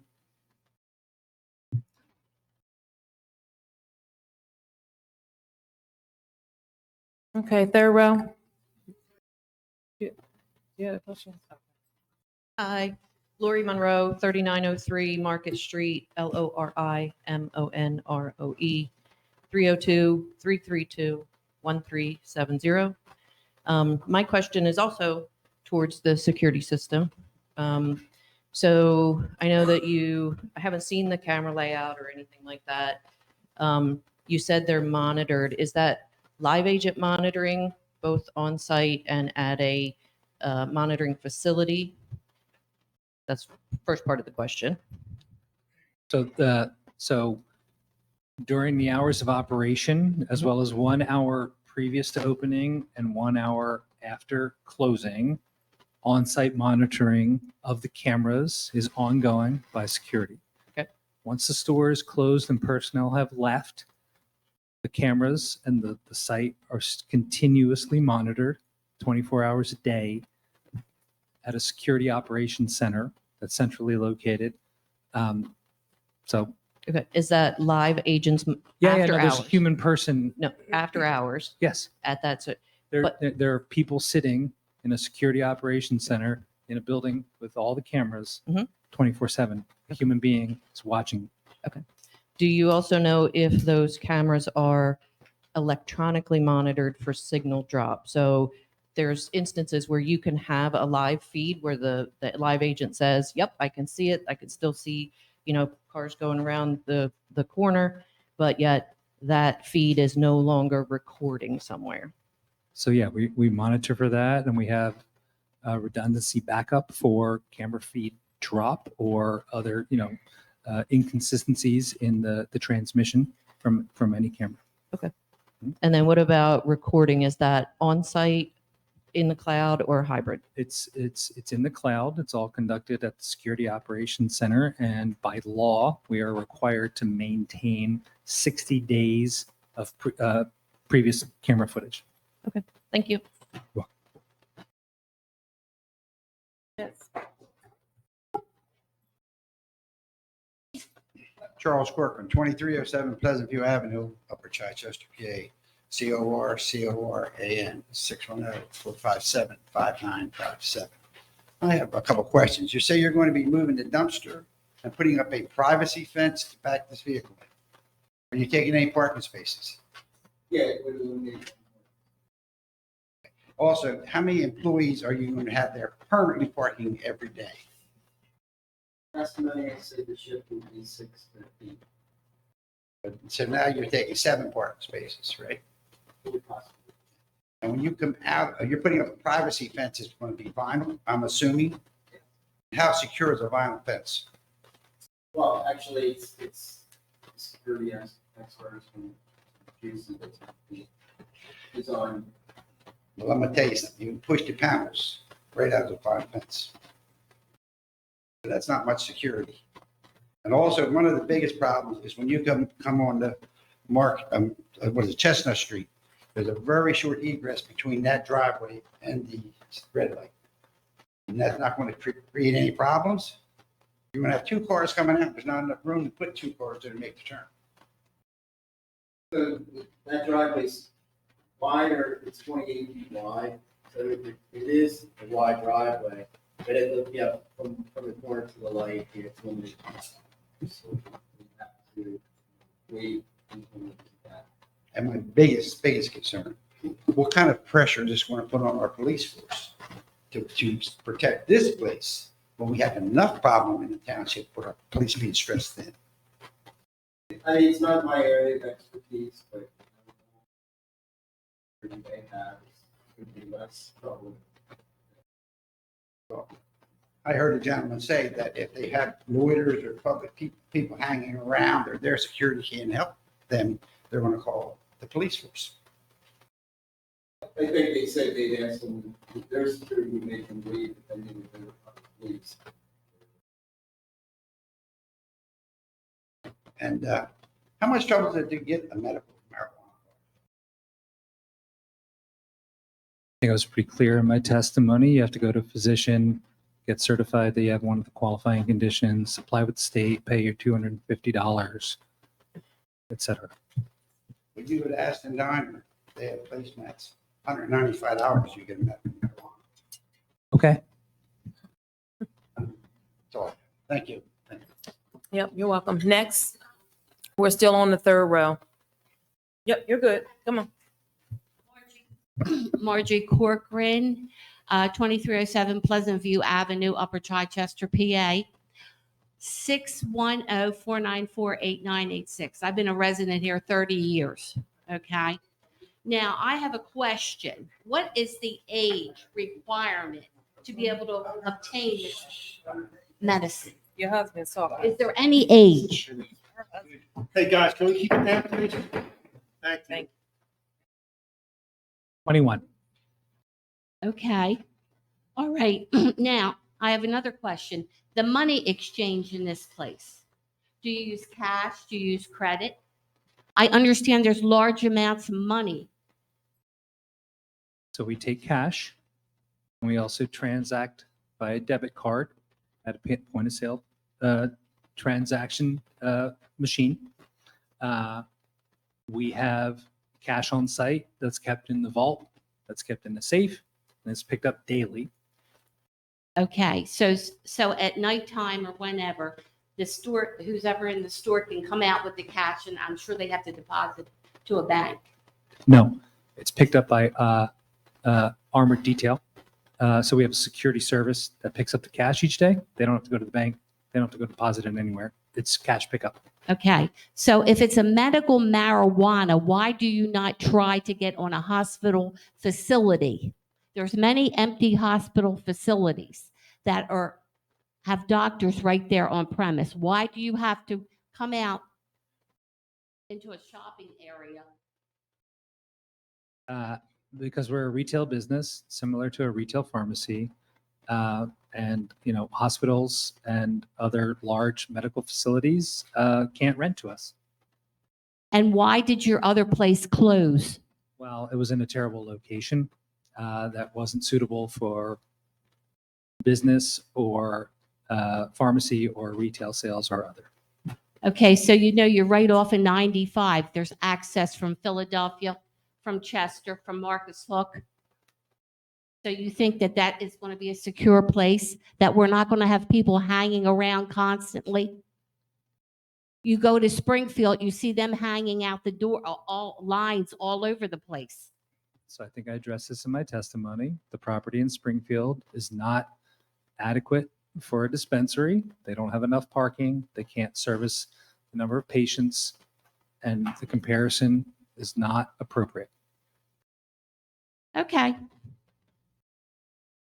Thank you. Anyone else from the third row, please come around to the podium, please.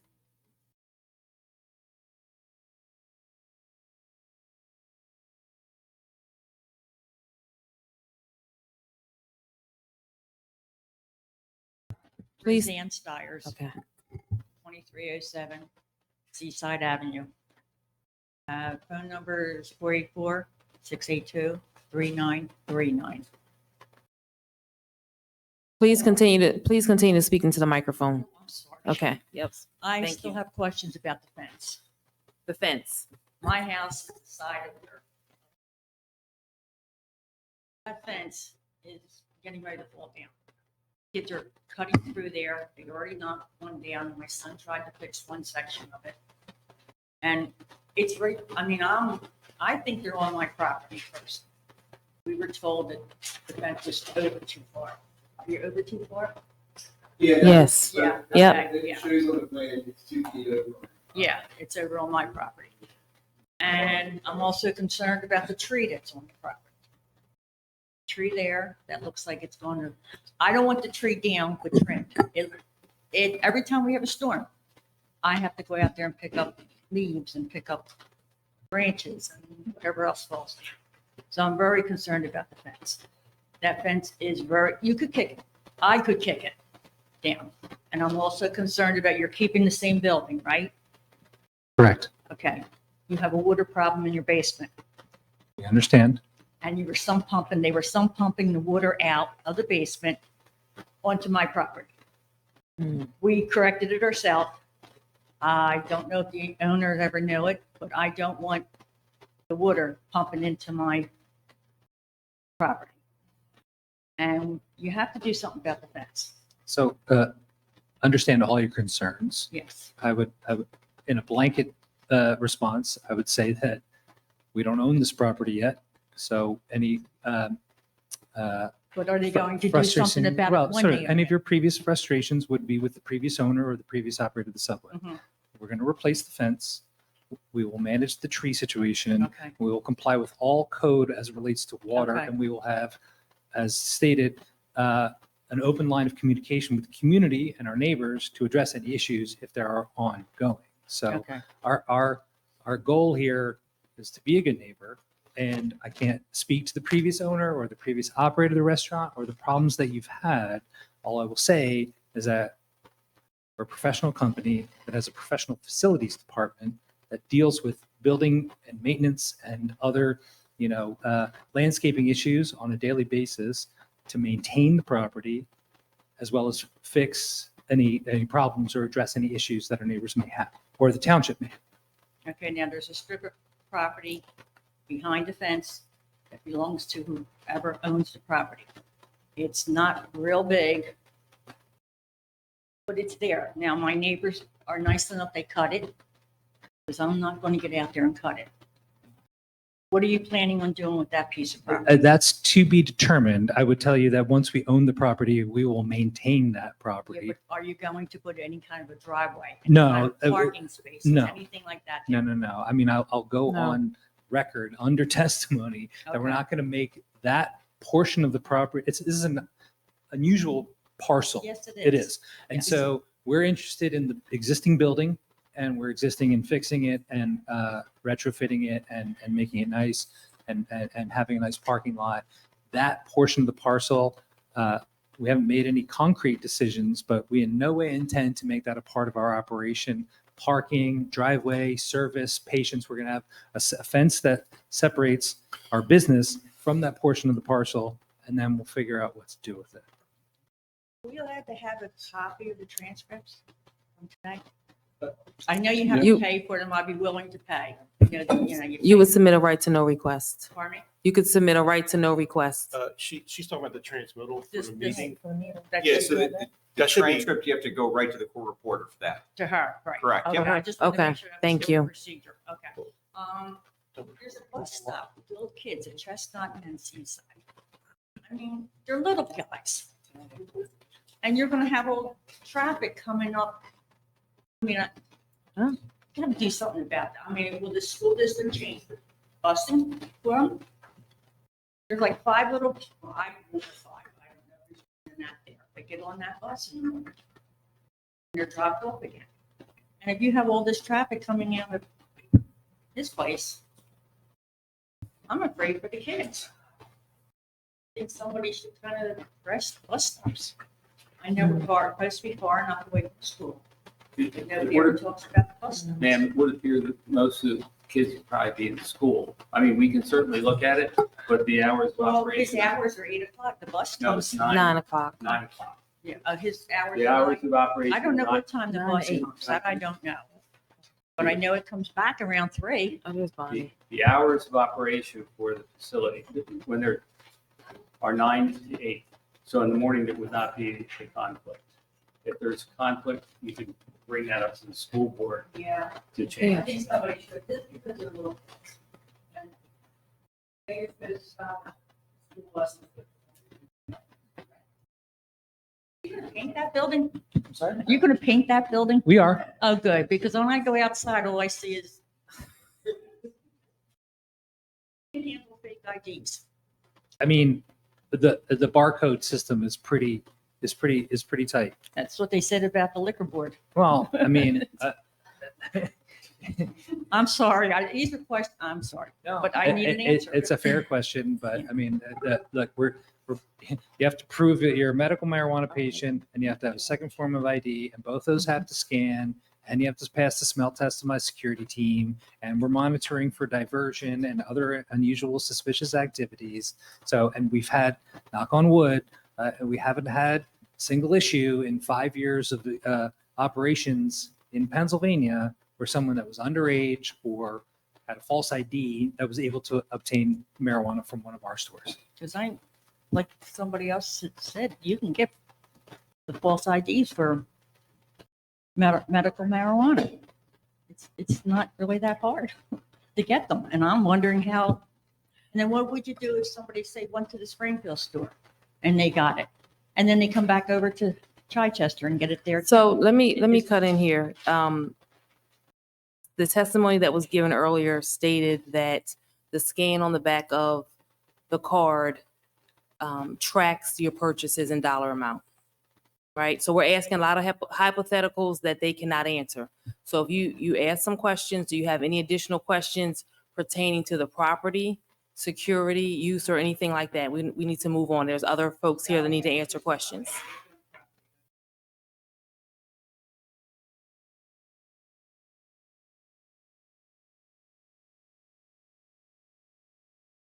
Okay, thank you. Thank you. Any other questions from the third row going across? Okay, fourth row. Fourth row, back. You want to come over, give us your name, address, phone number, and your questions, please. Thank you. My name is Kimberly Stiers. I'm at 2316 Seaside Avenue. And my number is 610-506-4262. So my questions are within like state or local zoning on the security issue. Gentleman stated that if there are active users on their property, their first process is to ask that individual to leave. Is that actually in accordance to proper security processes? So they have a standard operating procedures that they have, and they also have the Pennsylvania Department of Welfare. Do you have a specific question about that? Well, that's what I'm asking, is within these rules and regulations that. Right, so that's a part of their standard operating procedures to ask anyone that's loitering or hanging out on the property to leave. And I'll just And reiterate. that is the correct procedure then? That's correct, but I'll just reiterate what I said in my testimony, that we have a zero tolerance policy on on-site consumption. So not only will we ask that person to leave, but we will identify them, and they will not be allowed into our store or on our premises ever again. Okay, I didn't hear you say that correctly. Thank you. On the, you were speaking about the parking ratios, and that this is rather new in terms of dealing with the engineering side of this property. The gentleman stated that one of the reasons he chose this location is because of the over 1,000, I believe it was, very local people available to him. How or when would we be able to see if those ratios would be adequate for his parking needs, in consideration of how many customers he's expecting? Are you speaking to the traffic study that we talked about? Yeah, well, like, yes, I guess that would be what it'd be part of in determining those parking ratios. Like, are they going to have those configurations and make those determinations? So he prior said to that opening? they said they would provide us with a copy of the traffic study that was done. So the township has not received that yet. Yeah, but Correct, he yeah. also said that those parking ratios are not asked or addressed in that study. Well, I think Right. If I understood it correctly. Go ahead, Mike. our zoning officer's here, so he can correct me if I'm wrong, but I believe the parking is based on the square footage of the building. Like how many parking spots are permitted, and I believe they met that. Oh, no, So, I understood that. Yeah. But as this is a conditional use, it's a specialized Yeah. use. Personally, And- I never heard of a traffic study saying you're required so many parking spaces. Okay, I'm sorry, maybe I misunderstood some of the questioning. in No, terms of when I the think engineering and you stuff heard was it. Speaking about it. You heard it correctly. I'm just saying personally, I've never heard of a traffic study saying you needed a certain amount of required parking spaces. I could be wrong. Yeah, I mean, I was just looking for like, again, how this large number of customers coming in is really going to affect, that traffic study, being that it doesn't really, we don't have the data or the information on this kind of usage at this type of volume in this area, and if or when that type of thing will be addressed. Mr. Karati, Mr. Damon during his testimony stated that the land development approved on that for the subway property indicated 12 additional reserved future parking spaces. Would it be prudent, or could the board set that as a condition that maybe there is a traffic study done at a future date based off of use, and if so, to Generation SIP need something that those spaces could be opened as they were previously identified on the land development plan? It could, yes. We would agree that. Thank you. Now going back into the security issue, there's a couple of points. One on your cameras, they were talking about lighting, but what about their just, for example, do they have night vision? Is it, are they going to be able to see in the evening, weather conditions, those sort of things? Yes. Okay. And then finally I'm sure most of the people in the room, why we're even here obviously, is our considerations not for on their site. I'm sure they're very interested in protecting their property, but we're also concerned about our own property. So individuals can, I would assume, they're not all required to drive in. They can walk from nearby neighborhood, take the bus, and walk into your establishment and go onto my street or my neighbor's street or into McDonald's parking lot or into Dunkin's, who doesn't have those requirements for safety, and do whatever they want to. So what, if any, considerations are there for those concerns being addressed? Well, I think the gentleman addressed it. You know, somebody's publicly intoxicated, publicly drinking in public or smoking marijuana in public. You know, that's something that we would have to call our law enforcement on. So I mean, to me, yeah, that's our standard procedure of It would be up operation. to us as the neighborhood to be watching out for these Yeah, and- individuals coming onto our streets and So then that- taking part in these activities. Right. So that could happen if you're throwing out scenarios that could happen randomly with or without that business being there. So if you see someone that's loitering on your street, someone that doesn't live there, someone that's doing something that they shouldn't be, you should call 911 in any case. Yeah, it's just, obviously the concern is for the community is that this would increase that risk. We have So the same. thank you very much. Thank you. Any other questions? Please come over to the podium, give us your name, address, and phone number. We're at the last row at this point.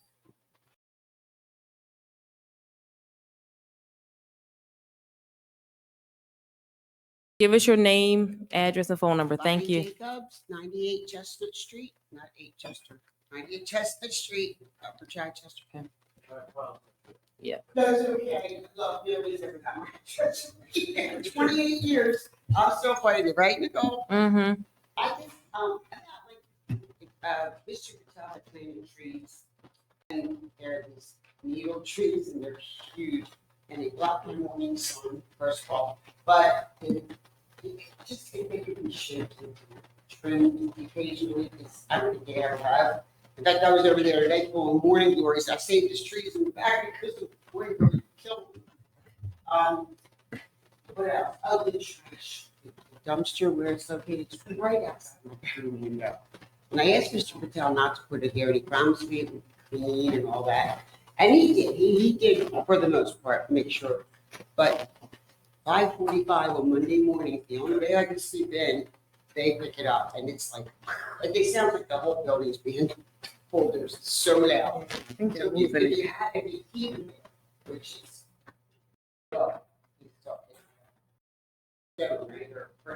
anyway, just 8 or 9. I mean, that was just brutal. I mean, my work midnight and all that. So anyway, that and back in the day, when other establishments were there, I had a shed right there. I mean, there was a lot of very bad activity going on behind my shed. I mean, I caught people romancing, let's say, doing drugs, and that's something that we like I did, but who knows what happens, y'all holler at me. I had some creepy guy in my bedroom. So it's really not skating around everything, but just, that's all.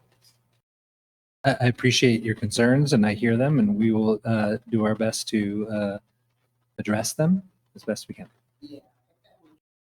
Yeah, we'll work I can't get moving without. like I said before, I don't want to speak for Mr. Patel, but we're going to maintain the property and improve the property. And I deal with a similar situation with trash early in the morning, so I understand that. It's And, awful. When you got one day to sleep in, it's like, Yeah. And with respect to your shed, I don't want to, we can only monitor our own premises. But that being said, we have well-trained security professionals that are there for the safety of the community, not just our employees and not just our patients. And when they see something, they say something, they react, and Yeah, and You're- the way the fence is, they can't really get to the shed as easily as they used to. They used to be able to just pop right through the fence and go, the old fence, so that's okay too. Cool. Yep. Just one last thing. If you put security lights up, then they're motion censored, make sure like they go, like, because the cars, every time a car goes by, they go on. And people are like, I can't even put cameras up. I have cameras up, but they die so quick because every car. But we have a hot tub, and sometimes it's, like, it's nice and private, but no, it keeps going on. Noted. All right, thanks, Bonnie. Thank you.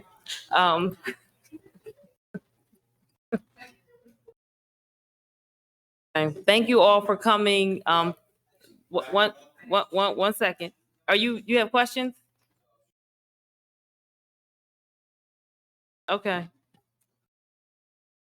Lou Purdy, 3903 Market Street, Aston, PA. Just to let you know, I hear all the concerns of people here.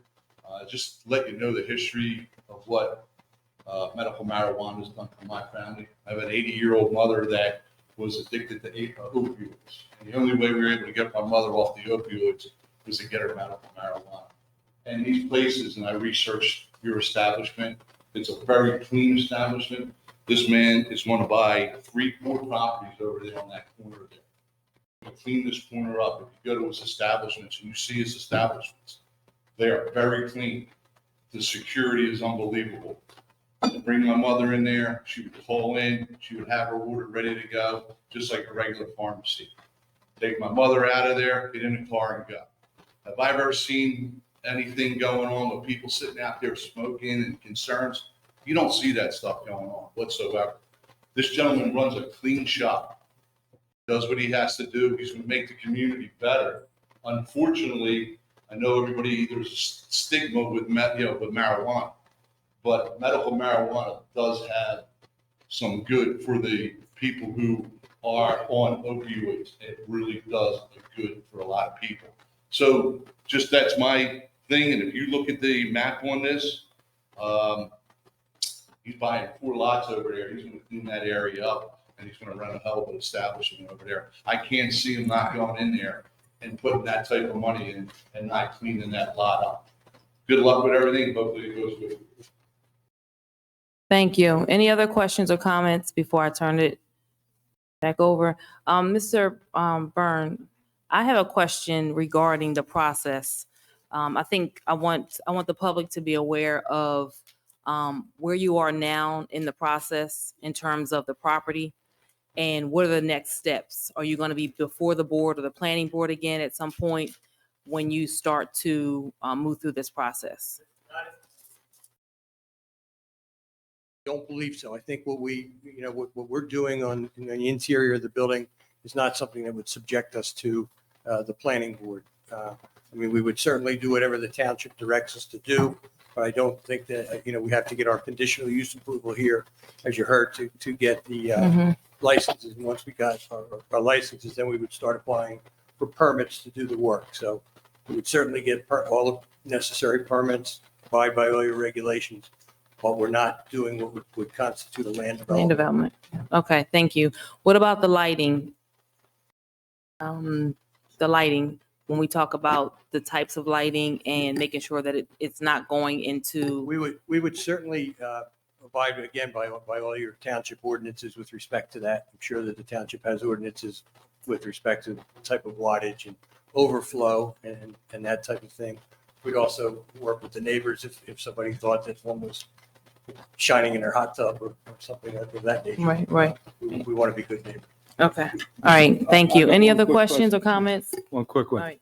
Could you do me, and I'm sure the residents a small favor? Could you see, like we have a grow and distribution facility right down in Chester, and get some of the history of whatever issues or problems they had in them? You know what I mean? Similar businesses, like a lot of people are scared what's going to come there and what's going to happen. I don't believe that's our facility. Right. I hear you, but what are you I think asking, that's Joe? a- What are you asking specifically? Is there any research on some of these other facilities, how they've operated in the 2 years they've been open, you know what I mean? Some information like that. So they could give you information on their facilities, right? Not on others. All right, but something in black and white so people can see what happens when you have a place that's open and running. Like, We'll take a look. Yeah. yeah, I mean, like, I work in the city of Chester and the grow facility and the distribution facility. I'm shocked. I thought there was going to be a lot more problems there. Okay. We'll take a, we'll get you that. Yeah, I'd like to see that. You know what I mean? Yep. Thank you. Any Thank other you. questions? Just in closing, I think some of the key issues that need to be worked out, listening to the residents, is making sure that, that the chain link, I'm saying chain link fence, excuse me, that the fence is a suitable fence, that it's a secure fence, not something flimsy, not something wobbly, something that's, something's going to be that it'll be a deterrent for somebody to try to climb it. The existing fence, if we can repair that, I think that would go a long way also. And I heard stormwater, or not stormwater, but I heard water being drained out of the basement into the adjacent properties. I think that should be addressed also. So those are my three concerns there. Yeah. And also moving the fence off the property, the residents. I'm sorry, I property. missed it at the beginning. I'm sorry. I was just saying also relocating the fence. Okay. So that it's Yeah. off of the neighbor's property. Yep. Yep. Okay. All right. I'll turn it back over to Mr. Crotty. So with that, we're going to close the evidentiary portion of the hearing, and I believe the council will take it up for a decision at its meeting in August. Okay. With respect to the other items we're supposed to send to you, would you send that or Yes. to you, Mike? Is it gonna be- Yep. Okay. All right. Now, some of those, like the parking study, not traffic study, but parking study, and the kind of other information will likely be a condition of any kind of decision that the council issues or commission issues, as well as lighting, parking, stormwater, and everything else. Okay, great. And tree. And the And tree. tree. In the tree. Right. Okay. George, Mr. Needles, did you have something? You need consent for the applicant for the decision today, or does that still fall within what they're already receiving? We're still within the window because we're within 45 days of this hearing. We expect, I missed the date. Sorry. You said the next. We have a work session on August 1st and then the regular meeting that we follow. Okay. State. And any idea? I mean, I'm not trying to press you.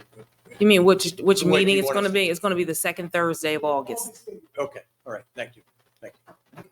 All right. Motion to adjourn. All in favor? Aye. Thank you, everyone. We're going to take a break and then we will start our regular meeting.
Please stand for the Pledge of Allegiance.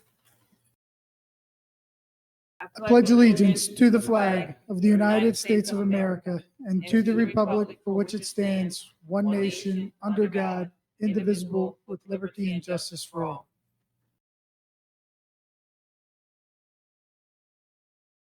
Okay. Mr. Needles, roll call. Sure. Commissioner Bacco? Here. Commissioner Godioso? Still here. Commissioner Whitaker? Here.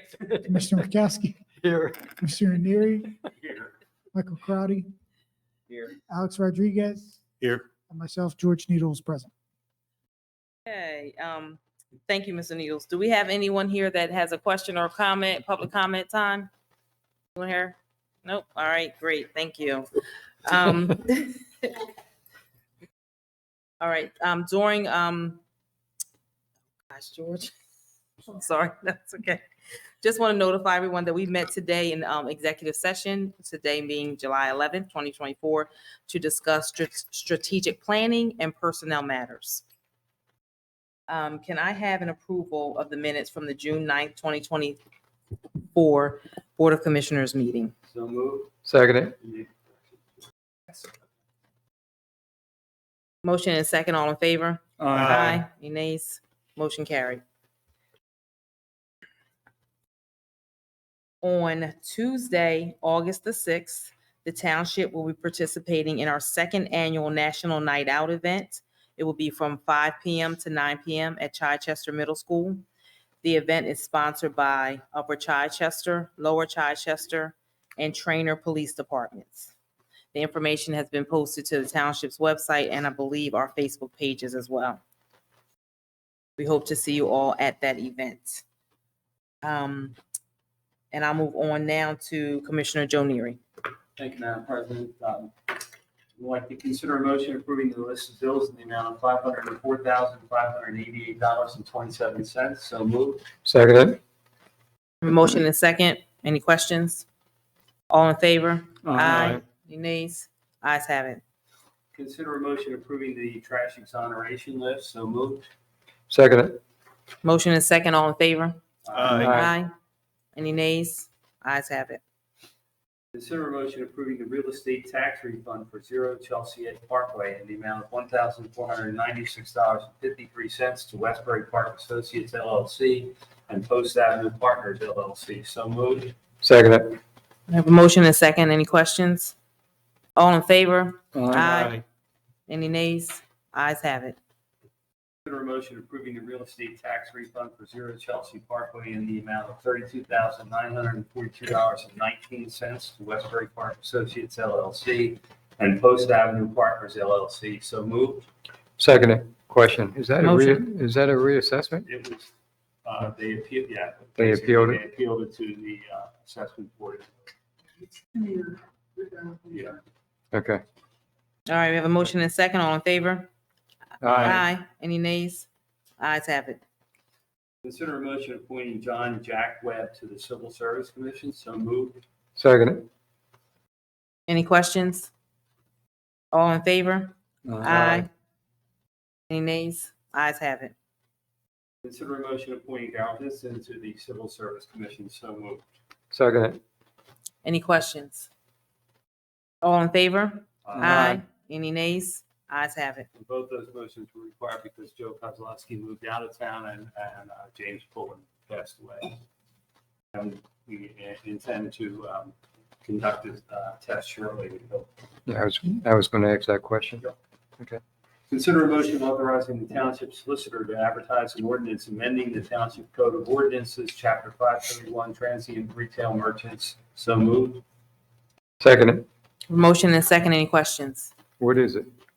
So, we are not the door-to-door salesmen or peddlers. Oh, the peddlers. Have Yeah. some constitutional protections. There's a law firm out of Texas that specializes in suing municipalities that have regulations go beyond it.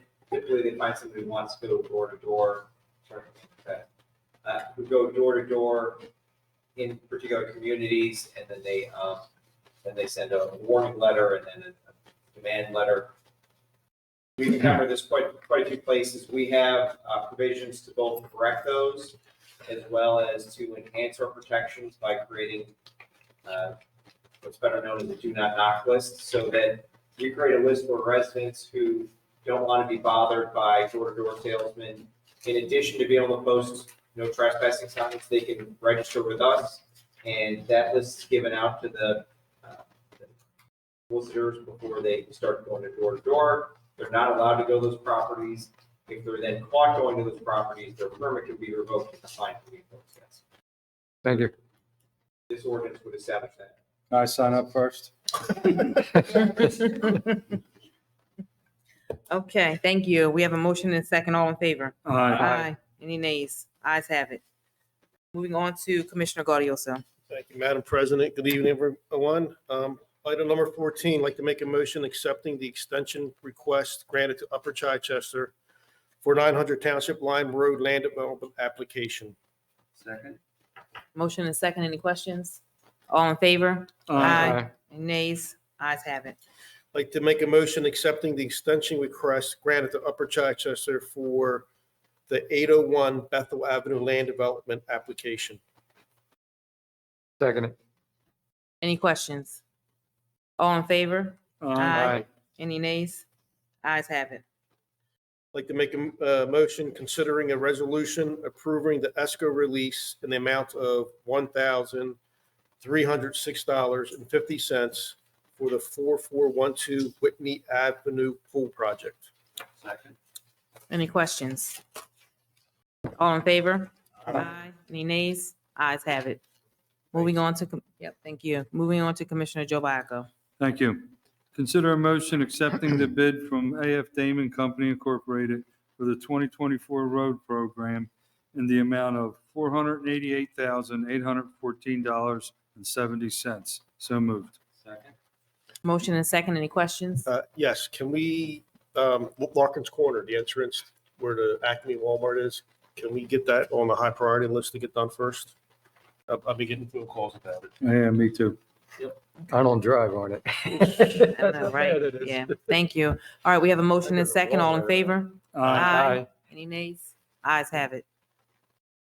Consider a resolution making application to the Pennsylvania Department of Community and Economic Development Commonwealth Financing Authority Multimodal Grant Fund for the Boothwyn Town Center Streetscape Project. So moved. Second. Motion and second. Any questions? All in favor? Aye. Any nays? Ayes have it. Consider a motion approving the purchase and installation of a York 12.5-ton HVAC unit, RTU-1, for the municipal building from Johnson Controls, York Service, under CoStar's contract number 008-145, in the amount of $38,690. So moved. Motion and second. Any questions? All in favor? Aye. Any nays? Ayes have it. Thank you. Moving on to our commissioner reports. Vice President Commissioner Everkowski. Thank you, Madam President. All reports are on file. In your packet, there's an extra one this time for the second quarter report for the fire department. Anybody has any questions? Go ahead and ask.